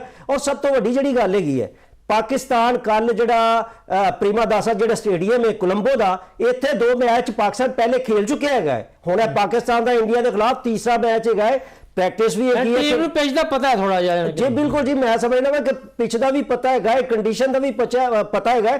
ਤੇ ਇੰਡੀਆ ਜਿਹੜੀ ਹੈ ਚੂੰਕਿ ਕੱਲ ਵਾਲੀ ਪਹੁੰਚੀ ਹੈ ਔਰ ਅੱਜ ਪਹਿਲੇ ਦਿਨ ਪ੍ਰੈਕਟਿਸ ਕਰੇਗੀ ਤੇ ਇੰਡੀਆ ਜਿਹੜੀ ਹੈ ਨਾ ਇੰਨੀ ਜਿਹੜੀ ਹੈ ਨਾ ਉਸ ਪਿਚ ਨੂੰ ਜਿਹੜਾ ਹੈਗਾ ਨਾ ਵਾਚ ਨਹੀਂ ਕਰ ਸਕਦੀ ਜਿੰਨਾ ਪਾਕਿਸਤਾਨ ਇੱਥੇ ਇਸ ਪਿਚ ਦਾ ਮੁਸ਼ਾਹਦਾ ਕੀਤਾ ਹੈ ਤੇ ਖੇਲਿਆ ਵੀ ਹੈਗਾ। ਔਰ ਇਹ ਪਿਚ ਕਿਸ ਤਰ੍ਹਾਂ ਜਿਹੜੀ ਹੈ ਨਾ ਆਪਣਾ ਸਰਵਾਈਵ ਕਰਦੀ ਹੈ, ਕਿਸ ਤਰੀਕੇ ਨਾਲ ਖੇਲਦੀ ਹੈਗੀ ਹੈ, ਪਾਕਿਸਤਾਨੀ ਪਲੇਅਰਾਂ ਨੂੰ ਇਹ ਬਾਖੂਬੀ ਇਸ ਚੀਜ਼ ਦਾ ਅੰਦਾਜ਼ਾ ਹੈ। ਅੱਛਾ ਸਾਹਿਬ ਇਹ ਦੱਸੋ ਕਿ ਜਿਹੜੇ ਕ੍ਰਿਕਟ ਮਾਹਿਰੀਨ ਨੇ ਉਹ ਕੀ ਤਜਜ਼ੀਆ ਕਰ ਰਹੇ ਨੇ ਕਿ ਪਹਿਲੇ ਖੇਡਣ ਵਾਲੀ ਟੀਮ ਨੂੰ ਫਾਇਦਾ ਹੋਏਗਾ, ਬਾਅਦ ਖੇਡਣ ਵਾਲੀ ਟੀਮ ਨੂੰ ਫਾਇਦਾ ਹੋਏਗਾ, ਕੀ ਕਹਿੰਦੇ ਪਏ ਨੇ? ਸਰ ਇਹ ਤੇ ਡਿਪੈਂਡ ਕਰਦਾ ਹੈ ਕਿ ਕੱਲ ਬਾਰਿਸ਼ ਜਿਸ ਤਰ੍ਹਾਂ ਮੈਂ ਜ਼ਿਕਰ ਕੀਤਾ ਹੈ ਕਿ ਕੱਲ ਸ਼ੁਰੂ ਦੇ ਵਿੱਚ ਜਿਹੜਾ ਹੈਗਾ ਨਾ 12 ਵਜੇ ਤੱਕ ਦਾ ਮੌਸਮ ਜਿਹੜਾ ਹੈਗਾ ਨਾ ਕਾਫੀ ਉਹ ਜਿਹੜਾ ਹਬਸ ਜ਼ਿਆਦਾ ਹੋਏਗਾ, ਲੇਕਿਨ 12 ਵਜੇ ਦੇ ਬਾਅਦ ਜਿਹੜਾ ਹੈਗਾ ਨਾ ਤੇਜ਼ ਹਵਾਵਾਂ ਜਿਹੜਾ ਬੇ ਆਫ ਬੰਗਾਲ ਹੈ ਨਾ ਉੱਥੋਂ ਤੇਜ਼ ਹਵਾਵਾਂ ਦਾ ਜਿਹੜਾ ਸਿਲਸਿਲਾ ਹੈਗਾ ਔਰ ਕੱਲ ਅੱਜ ਬਾਕਾਇਦਾ ਸ੍ਰੀਲੰਕਨ ਕ੍ਰਿਕਟ ਜਿਹੜਾ ਬੋਰਡ ਹੈਗਾ ਉਹਨਾਂ ਨੇ ਇੱਕ ਨੋਟੀਫਿਕੇਸ਼ਨ ਵੀ ਜਾਰੀ ਕੀਤਾ ਹੈਗਾ। ਫੋਰਕਾਸਟ ਹੈਗੀ ਹੈ ਕਿ ਕੱਲ ਬਾਰਿਸ਼ ਨਹੀਂ ਬਲਕਿ ਤੂਫਾਨੀ ਬਾਰਿਸ਼ ਹੋ ਸਕਦੀ ਹੈਗੀ ਹੈ। ਹਾਂਜੀ, ਔਰ ਸ਼ਾਇਕੀਨ ਉਹਨਾਂ ਨੇ ਕਿਹਾ ਹੈਗਾ ਕਿ ਘਰੋਂ ਤੁਸੀਂ ਮੈਚ ਵੇਖਣ ਤੋਂ ਪਹਿਲੇ ਘਰੋਂ ਨਿਕਲਣ ਤੋਂ ਪਹਿਲੇ ਮੌਸਮ ਦਾ ਪੂਰਾ ਜਾਇਜ਼ਾ ਲੈ ਕੇ ਆਉਣਾ ਹੈਗਾ, ਕਿਉਂਕਿ ਸ੍ਰੀਲੰਕਾ ਦੇ ਵਿੱਚ ਜਦੋਂ ਬਾਰਿਸ਼ ਹੁੰਦੀ ਹੈ ਤੂਫਾਨੀ ਬਾਰਿਸ਼ ਉਹ ਜਿਹੜੀਆਂ ਹੈਗੀਆਂ ਨਾ ਗਲੀਆਂ ਭਰ ਜਾਂਦੀਆਂ ਨੇ ਪਾਣੀ ਦੇ ਵਿੱਚ, ਸੜਕਾਂ ਭਰ ਜਾਂਦੀਆਂ ਹੈਗੀਆਂ ਨੇ, ਪਾਣੀ ਹੀ ਪਾਣੀ ਹਰ ਤਰਫ ਹੋ ਜਾਂਦਾ ਹੈਗਾ ਕਿਉਂਕਿ ਬਾਰਿਸ਼ ਨਹੀਂ ਤੂਫਾਨੀ ਬਾਰਿਸ਼ ਹੈਗੀ ਹੈ। ਔਰ 40 ਤੋਂ 50% ਦੇ ਕਿਹਾ ਜਾ ਰਿਹਾ ਹੈਗਾ ਕਿ ਬਾਰਿਸ਼ ਹੋ ਸਕਦੀ ਹੈ ਅਮਕਾਨ ਉਹਨਾਂ ਨੇ ਜ਼ਾਹਰ ਕੀਤਾ ਹੈ, ਉਹਨਾਂ ਨੇ ਫੋਰਕਾਸਟ ਕੀਤੀ ਹੈ। ਔਰ ਤੁਹਾਨੂੰ ਇਹ ਵੀ ਪਤਾ ਹੈ ਕਿ ਜੋ ਸਾਡੇ ਕੋਲ ਮਹਿਕਮਾ ਮੌਸਮੀਆਂ ਦੇ ਜਿਹੜੇ ਵਸਾਇਲ ਹੈਗੇ ਨੇ ਉਹ ਸ੍ਰੀਲੰਕਨ ਬੋਰਡ ਕੋਲ ਨਹੀਂ ਹੈਗੇ, ਲੇਕਿਨ ਫਿਰ ਵੀ ਉਹ ਕਹਿ ਰਹੇ ਨੇ ਕਿ ਤੂਫਾਨੀ ਬਾਰਿਸ਼ ਹੋ ਸਕਦੀ ਹੈਗੀ ਹੈ। ਲੇਕਿਨ ਇਹਦੇ ਬਾਅਦ ਅਗਰ ਮੈਚ ਹੁੰਦਾ ਹੈ, ਲੇਕਿਨ ਮੈਂ ਵੀ ਕਹਿਣਾ ਵਾ, ਮੇਰੀ ਤਾਂ ਦਿਲੀ ਦੁਆ ਹੈਗੀ ਹੈ ਕਿ ਇੰਡੀਆ ਤੇ ਪਾਕਿਸਤਾਨ ਦਾ ਮੈਚ ਹਰ ਹਾਲ ਦੇ ਵਿੱਚ ਹੋਣਾ ਚਾਹੀਦਾ। ਕਰੋੜਾਂ ਸ਼ੌਕੀਨ ਜਿਹੜੇ ਆ ਮੁੰਤਜ਼ਰ ਨੇ ਵੇਖਣ ਵਾਸਤੇ। ਅੱਛਾ ਮੀਆਂ ਸਾਹਿਬ, ਅਗਰ ਕੱਲ ਬਾਰਿਸ਼ ਹੋ ਜਾਂਦੀ ਹੈ ਤੇ ਫਿਰ ਕਿਆ ਪੁਆਇੰਟਸ ਤਕਸੀਮ ਹੋਣਗੇ? ਅਗਰ ਐਸਾ ਹੁੰਦਾ ਹੈ ਪੁਆਇੰਟਸ ਦਾ ਦੋਨੋਂ ਟੀਮਾਂ ਦੇ ਵਿੱਚ, ਤੇ ਫਿਰ ਕੀ ਜ਼ਾਇਚਾ ਬੰਦਾ ਪਿਆ, ਜੰਤਰੀ ਮੰਤਰੀ ਕੀ ਬੰਦੀ ਪਈ ਹੈ? ਸਰ ਜੰਤਰੀ ਮੰਤਰੀ ਕੀ ਪਰ ਛੂ ਮੰਤਰ ਹੋ ਗਿਆ ਬਲਕਿ ਨਾ, ਇਹ ਤੇ ਬਲਕਿ ਬਾਰਿਸ਼ ਹੁੰਦੀ ਹੈ ਤੇ ਪਾਕਿਸਤਾਨ ਦਾ ਫਾਇਦਾ ਹੋਏਗਾ। ਪਾਕਿਸਤਾਨ ਦੋਨੋਂ ਮੈਚ ਜਿੱਤ ਚੁੱਕਿਆ ਹੈ, ਇੰਡੀਆ ਜਿਹੜਾ ਹੈਗਾ ਨਾ 2 ਖੇਲ ਕੇ ਦੋਨੋਂ ਮੈਚ ਜਿੱਤ ਚੁੱਕਿਆ ਹੈਗਾ। ਇੱਕ ਪੁਆਇੰਟ ਦੋਨਾਂ ਟੀਮਾਂ ਨੂੰ ਮਿਲ ਜਾਏਗਾ ਤੇ ਇਹਨਾਂ ਦੋਨਾਂ ਟੀਮਾਂ ਦੇ ਅਗਲੇ ਰਾਉਂਡ ਯਾਨੀ ਸੁਪਰ 8 ਮਰਹਲੇ ਦੇ ਵਿੱਚ ਜਾਣ ਦੇ ਜਿਹੜੇ ਕਿ ਨਾ ਵਾਜ਼ੇ ਇਮਕਾਨਾਤ ਹੋ ਜਾਣਗੇ। ਅਮਰੀਕਾ ਤੇ ਜਿਹੜੀ ਨਮੀਬੀਆ ਦੀਆਂ ਟੀਮਾਂ ਹੈਗੀਆਂ ਨੇ ਉਹ ਤਕਰੀਬਨ ਫਿਰ ਬਾਹਰ ਹੋ ਜਾਣਗੀਆਂ। ਲੇਕਿਨ ਮੈਂ ਸਮਝਦਾ ਵਾਂ ਕਿ ਬਾਰਿਸ਼ ਹੋਵੇ, ਤੂਫਾਨੀ ਬਾਰਿਸ਼ ਹੋਵੇ, ਲੇਕਿਨ ਮੈਚ ਜ਼ਰੂਰ ਹੋਣਾ ਚਾਹੀਦਾ ਹੈ, ਕਿਉਂਕਿ ਪਾਕਿਸਤਾਨ ਦੇ ਜਿਹੜੇ ਸ਼ਾਇਕੀਨ ਨੇ, ਇੰਡੀਆ ਦੇ ਜਿਹੜੇ ਪਰਸਤਾਰ ਹੈਗੇ ਨੇ, ਉਹ ਇਹ ਵੱਡਾ ਮੈਚ ਦੇਖਣਾ ਚਾਹੁੰਦੇ ਨੇ। ਨਹੀਂ ਬਲਕਿ ਦੋਨੋਂ ਮੁਲਕਾਂ ਦੇ ਨੇ, ਪੂਰੀ ਦੁਨੀਆ ਦੇ ਜਿਹੜੇ ਹੈਗੇ ਨੇ ਜਿਹੜੇ ਸ਼ਾਇਕੀਨ ਨੇ, ਕ੍ਰਿਕਟ ਐਕਸਪਰਟ ਹੈਗੇ ਨੇ, ਸਾਬਕ ਟੈਸਟ ਕ੍ਰਿਕਟਰ ਹੈਗੇ ਨੇ, ਦੇਖਣਾ ਚਾਹੁੰਦੇ ਨੇ। ਔਰ ਉਹ तमाम ਜਿਹੜੇ ਕ੍ਰਿਕਟਰ ਹੈਗੇ ਨੇ, ਪੂਰੀ ਦੁਨੀਆ ਦੇ ਜਿਹੜੇ ਕ੍ਰਿਕਟਰ ਹੁੰਦੇ ਨੇ, ਇਹ ਮੈਂ ਸਮਝਦਾ ਹਾਂ ਕਿ ਇਹ ਮੈਚ ਜਿਹੜੇ ਯੰਗ ਕ੍ਰਿਕਟਰ ਨੇ ਉਹਨਾਂ ਦੇ ਵਾਸਤੇ ਵੀ ਇੱਕ ਅਕੈਡਮੀ ਦੀ ਹਸੀਅਤ ਰੱਖਦਾ ਹੈ। ਜਦੋਂ ਦੋਨੋਂ ਟੀਮਾਂ ਦੇ ਦਰਮਿਆਨ ਇਹ ਹਾਈ ਵੋਲਟੇਜ ਮੈਚ ਹੁੰਦਾ ਹੈ, तमाम ਪਲੇਅਰ ਜਿਹੜੇ ਨਵੇਂ ਮੁੰਡੇ ਨੇ ਉਹਨਾਂ ਨੂੰ ਸਿੱਖਣ ਦਾ ਮੌਕਾ ਮਿਲਦਾ ਹੈਗਾ। ਇਹਨਾਂ ਨੂੰ ਪਤਾ ਲੱਗਦਾ ਹੈਗਾ ਕਿ ਜਿਹੜਾ ਪ੍ਰੈਸ਼ਰ ਵਾਲਾ ਮੈਚ ਹੁੰਦਾ ਹੈ ਉਹਦੇ ਵਿੱਚ ਖਿਡਾਰੀਆਂ ਦੇ ਕੀ ਬੀਤਦੀ ਹੈਗੀ ਹੈ, ਖਿਡਾਰੀ ਆਪਣੇ ਹਿਸਾਬ ਤੇ ਕਿਵੇਂ ਕਾਬੂ ਪਾਉਂਦੇ ਨੇ। ਮੈਂ ਤੁਹਾਨੂੰ ਇੱਕ ਹੋਰ ਚੀਜ਼ ਦੱਸਦਾ ਰਿਜ਼ਵਾਨ ਸਾਹਿਬ ਕਿ ਇਹ ਜਿਹੜਾ ਮੈਚ ਹੁੰਦਾ ਹੈ ਇਹ ਜਿਹੜੇ ਹੈਗੇ ਨੇ ਦੋਨੋਂ ਟੀਮਾਂ ਦੇ, ਚੂੰਕਿ ਦੋਨੋਂ ਜਿਹੜੀ ਹੈਗੀ ਹੈ ਮੁਲਕਾਂ ਦੀ ਜਿਹੜੀ ਸ਼ਾਇਕੀਨ ਹੈਗੇ ਨੇ, ਆਵਾਮ ਹੈਗੇ ਨੇ, ਬੜੇ ਜਜ਼ਬਾਤੀ ਹੈਗੇ ਨੇ, ਆਪਣੇ ਮੁਲਕ ਦੀ ਟੀਮ ਦੀ ਹਾਰ ਨੂੰ ਕਦੀ ਬਰਦਾਸ਼ਤ ਨਹੀਂ ਕਰਦੇ। ਇਹ ਜਦੋਂ ਮੈਚ ਹੁੰਦੇ ਨੇ ਇਹਦੇ ਵਿੱਚ ਜਿਹੜੇ ਅੱਛੇ ਪਰਫਾਰਮ ਕਰਦੇ ਨੇ ਨਾ, ਉਹ ਆਪਣੀ ਕੌਮ ਦੀ ਨਜ਼ਰ ਦੇ ਵਿੱਚ ਹੀਰੋ ਬਣ ਜਾਂਦੇ ਹੈਗੇ ਨੇ। ਲੇਕਿਨ ਜਿਹੜੇ ਅੱਛੀ ਪਰਫਾਰਮੈਂਸ ਨਹੀਂ ਦਿਖਾਉਂਦੇ ਜਾਂ ਉਹਨਾਂ ਦੀ ਵਜ੍ਹਾ ਦੇ ਨਾਲ ਜਿਹੜਾ ਕਹਿੰਦਾ ਟੀਮਾਂ ਹਾਰ ਜਾਂਦੀਆਂ ਹੈਗੀਆਂ ਨੇ, ਉਹ ਹਮੇਸ਼ਾ ਵਾਸਤੇ ਜਿਹੜੇ ਗਏ ਗੁਮਨਾਮੀ ਦੇ ਵਿੱਚ, ਤਾਰੀਕੀਆਂ ਦੇ ਵਿੱਚ, ਔਰ ਉਹਨਾਂ ਦੇ ਜਿਹੜੇ ਕਹਿੰਦਾ ਜ਼ੀਰੋ। ਅੱਛਾ ਮੀਆਂ ਸਾਹਿਬ ਇੱਕ ਚੀਜ਼ ਦੱਸਿਓ, ਕਿਉਂਕਿ ਜ਼ਾਹਿਰ ਗੱਲ ਹੈ ਪਾਕ ਭਾਰਤ ਮੈਚ ਇਸ ਵਾਸਤੇ ਬੜਾ ਅਹਿਮੀਅਤ ਅਖਤਿਆਰ ਕਰ ਗਿਆ ਹੈ कि इस मैच के खेलने तो पहले पाकिस्तान ने इनकार किया, क्योंकि जो ICC ने और इंडियन क्रिकेट बोर्ड ने बांग्लादेश का रवैया अख्तियार किया, उत्ते एहतियात करते पाकिस्तान ने इनकार करता सीगा। और फिर जो पाकिस्तान के इनकार तो बाद एक बड़ी वड्डी जी मुज़ाकराती टेबल सजी जनाब वाली कोई आ रहा है कोई जा रहा है, और पाकिस्तान ने बड़ा मजबूत स्टैंड लिया। ईवन के इंग्लैंड के साबिक कप्तान नासिर हुसैन साहब ने भी इस गल की तारीफ की कि बांग्लादेश का भी मौकफ जो बड़ा ठीक है और पाकिस्तान ने बड़ा सपोर्ट किया है। ये दसो कि जो पहले सियासत हुई है खेल के उत्ते, ICC ने जो मिस हैंडल किया है, ਉਹਦੇ ਨਾਲ ਕ੍ਰਿਕਟ ਦੇ ਹਲਕਿਆਂ 'ਚ ਕੀ ਕਿਹਾ ਜਾ ਰਿਹਾ ਹੈ, ਕੀ ਤਸੱਵਰ ਹੈ? Sir basically international cricket council, Indian cricket council ਇਹਨੇ ਬਣਨ ਦੀ ਕੋਸ਼ਿਸ਼ ਕੀਤੀ ਸੀ, ਕਮਜ਼ੋਰ ਜਿਹੜੇ ਬੋਰਡ ਸੀ ਉਹਨਾਂ ਨੂੰ ਦਬਾਉਣ ਦੀ ਕੋਸ਼ਿਸ਼ ਕੀਤੀ ਸੀ। ਲੇਕਿਨ ਪਾਕਿਸਤਾਨ ਕ੍ਰਿਕਟ ਬੋਰਡ ਦੇ ਚੇਅਰਮੈਨ ਜਿਹੜੇ ਸਾਡੇ ਵਫਾਕੀ ਵਜ਼ੀਰ ਦਾਖਲਾ ਮੋਹਸਨ ਨਕਵੀ ਸਾਹਿਬ ਹੀ ਨੇ, ਇਹਨਾਂ ਨੇ ਇਸ ਕਮਾਲ ਦਾ ਖੇਲਿਆ ਹੈ। ਉਹਨਾਂ ਨੇ ਦੱਸ ਦਿੱਤਾ ਹੈ ਕਿ ਨਹੀਂ, ਅਗਰ ਤੁਸੀਂ ਸਾਨੂੰ ਜਿਹੜਾ ਗਾ ਨਾ ਕੁਝ ਕਰੋਗੇ ਤੇ ਤੁਹਾਨੂੰ ਜਿਹੜਾ ਗਾ ਨਾ ਐਸਾ ਅਸੀਂ ਬਾਉਂਸਰ ਵੀ ਮਾਰਾਂਗੇ ਔਰ ਤੁਹਾਨੂੰ ਪਤਾ ਲੱਗ ਜਾਏਗਾ। लिहाजा इस तमाम जी सूरत हाल से पाकिस्तान क्रिकेट बोर्ड की तो पाकिस्तान मौकफ की जी ना इतने जित हुई है। और मैं अज इतने ताड़े प्रोग्राम से एक खबर ब्रेक भी कर रहा वा कि मोहसन नकवी साहब हुणे थोड़ी देर पहले श्रीलंका रवाना हो गए ने, खिलाड़ियों को उन्हों का हौसला बढ़ाएंगे, बल्कि उत्थे एक अजलास भी हो रहा है। ICC ने एक अजलास भी बुला लिया है कोलंबो दे विच कि जिंदे विच एशिया के जी स्पैशली जिहड़े गए ने मुल्क शामिल होणगे। वो जिहड़ी हैगे ने गलत फहमियां सी या जिहड़ा गा ना जिस तरीके नाल BCCI तनाव कशीदगी जिहड़ी सीगी ਉਹਨੂੰ ਘੱਟ ਕਰਨ ਦੀ ਪੂਰੀ ਕੋਸ਼ਿਸ਼ ਕੀਤੀ ਜਾਏਗੀ ਔਰ मोहसन नकवी साहब ਨੂੰ ਜਿਹੜਾ ਗਾ ਨਾ ਖਰਾਜੇ ਤਹਿਸੀਨ ਪੇਸ਼ ਵੀ ਕੀਤਾ ਜਾਏਗਾ ਕਿ ਤੁਸੀਂ ਬੜੀ ਸਮਝਦਾਰੀ ਮੈਂ ਸਾਹਿਬ ਤੁਹਾਡਾ ਬਹੁਤ ਆਉਣ ਦਾ ਬਹੁਤ ਸ਼ੁਕਰੀਆ।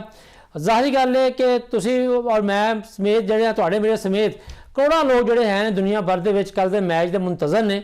ਕੱਲ ਦਾ ਮੈਚ ਪਾਕਿਸਤਾਨੀ ਟਾਈਮ ਦੇ ਮੁਤਾਬਕ ਸ਼ਾਮ 6:30 ਵਜੇ ਸ਼ੁਰੂ ਹੋਏਗਾ और अल्लाह करे कि बारिश ना होवे और पूरी दुनिया जी इस मैच में देखने वास्ते बैठी हुई है, मैच इंजॉय कर सके। हार जित जी खेल का हिस्सा है, असीं जज्बाती कौम है हाँ, लेकिन सानू सोचना चाहिए कि हार जित जी खेल का हिस्सा है। कोई भी टीम जिते या हारे, लेकिन दुनिया नू एक अच्छी क्रिकेट जी है वो नज़र आनी चाहिए है। ये इजाज़त दो, अल्लाह बेली।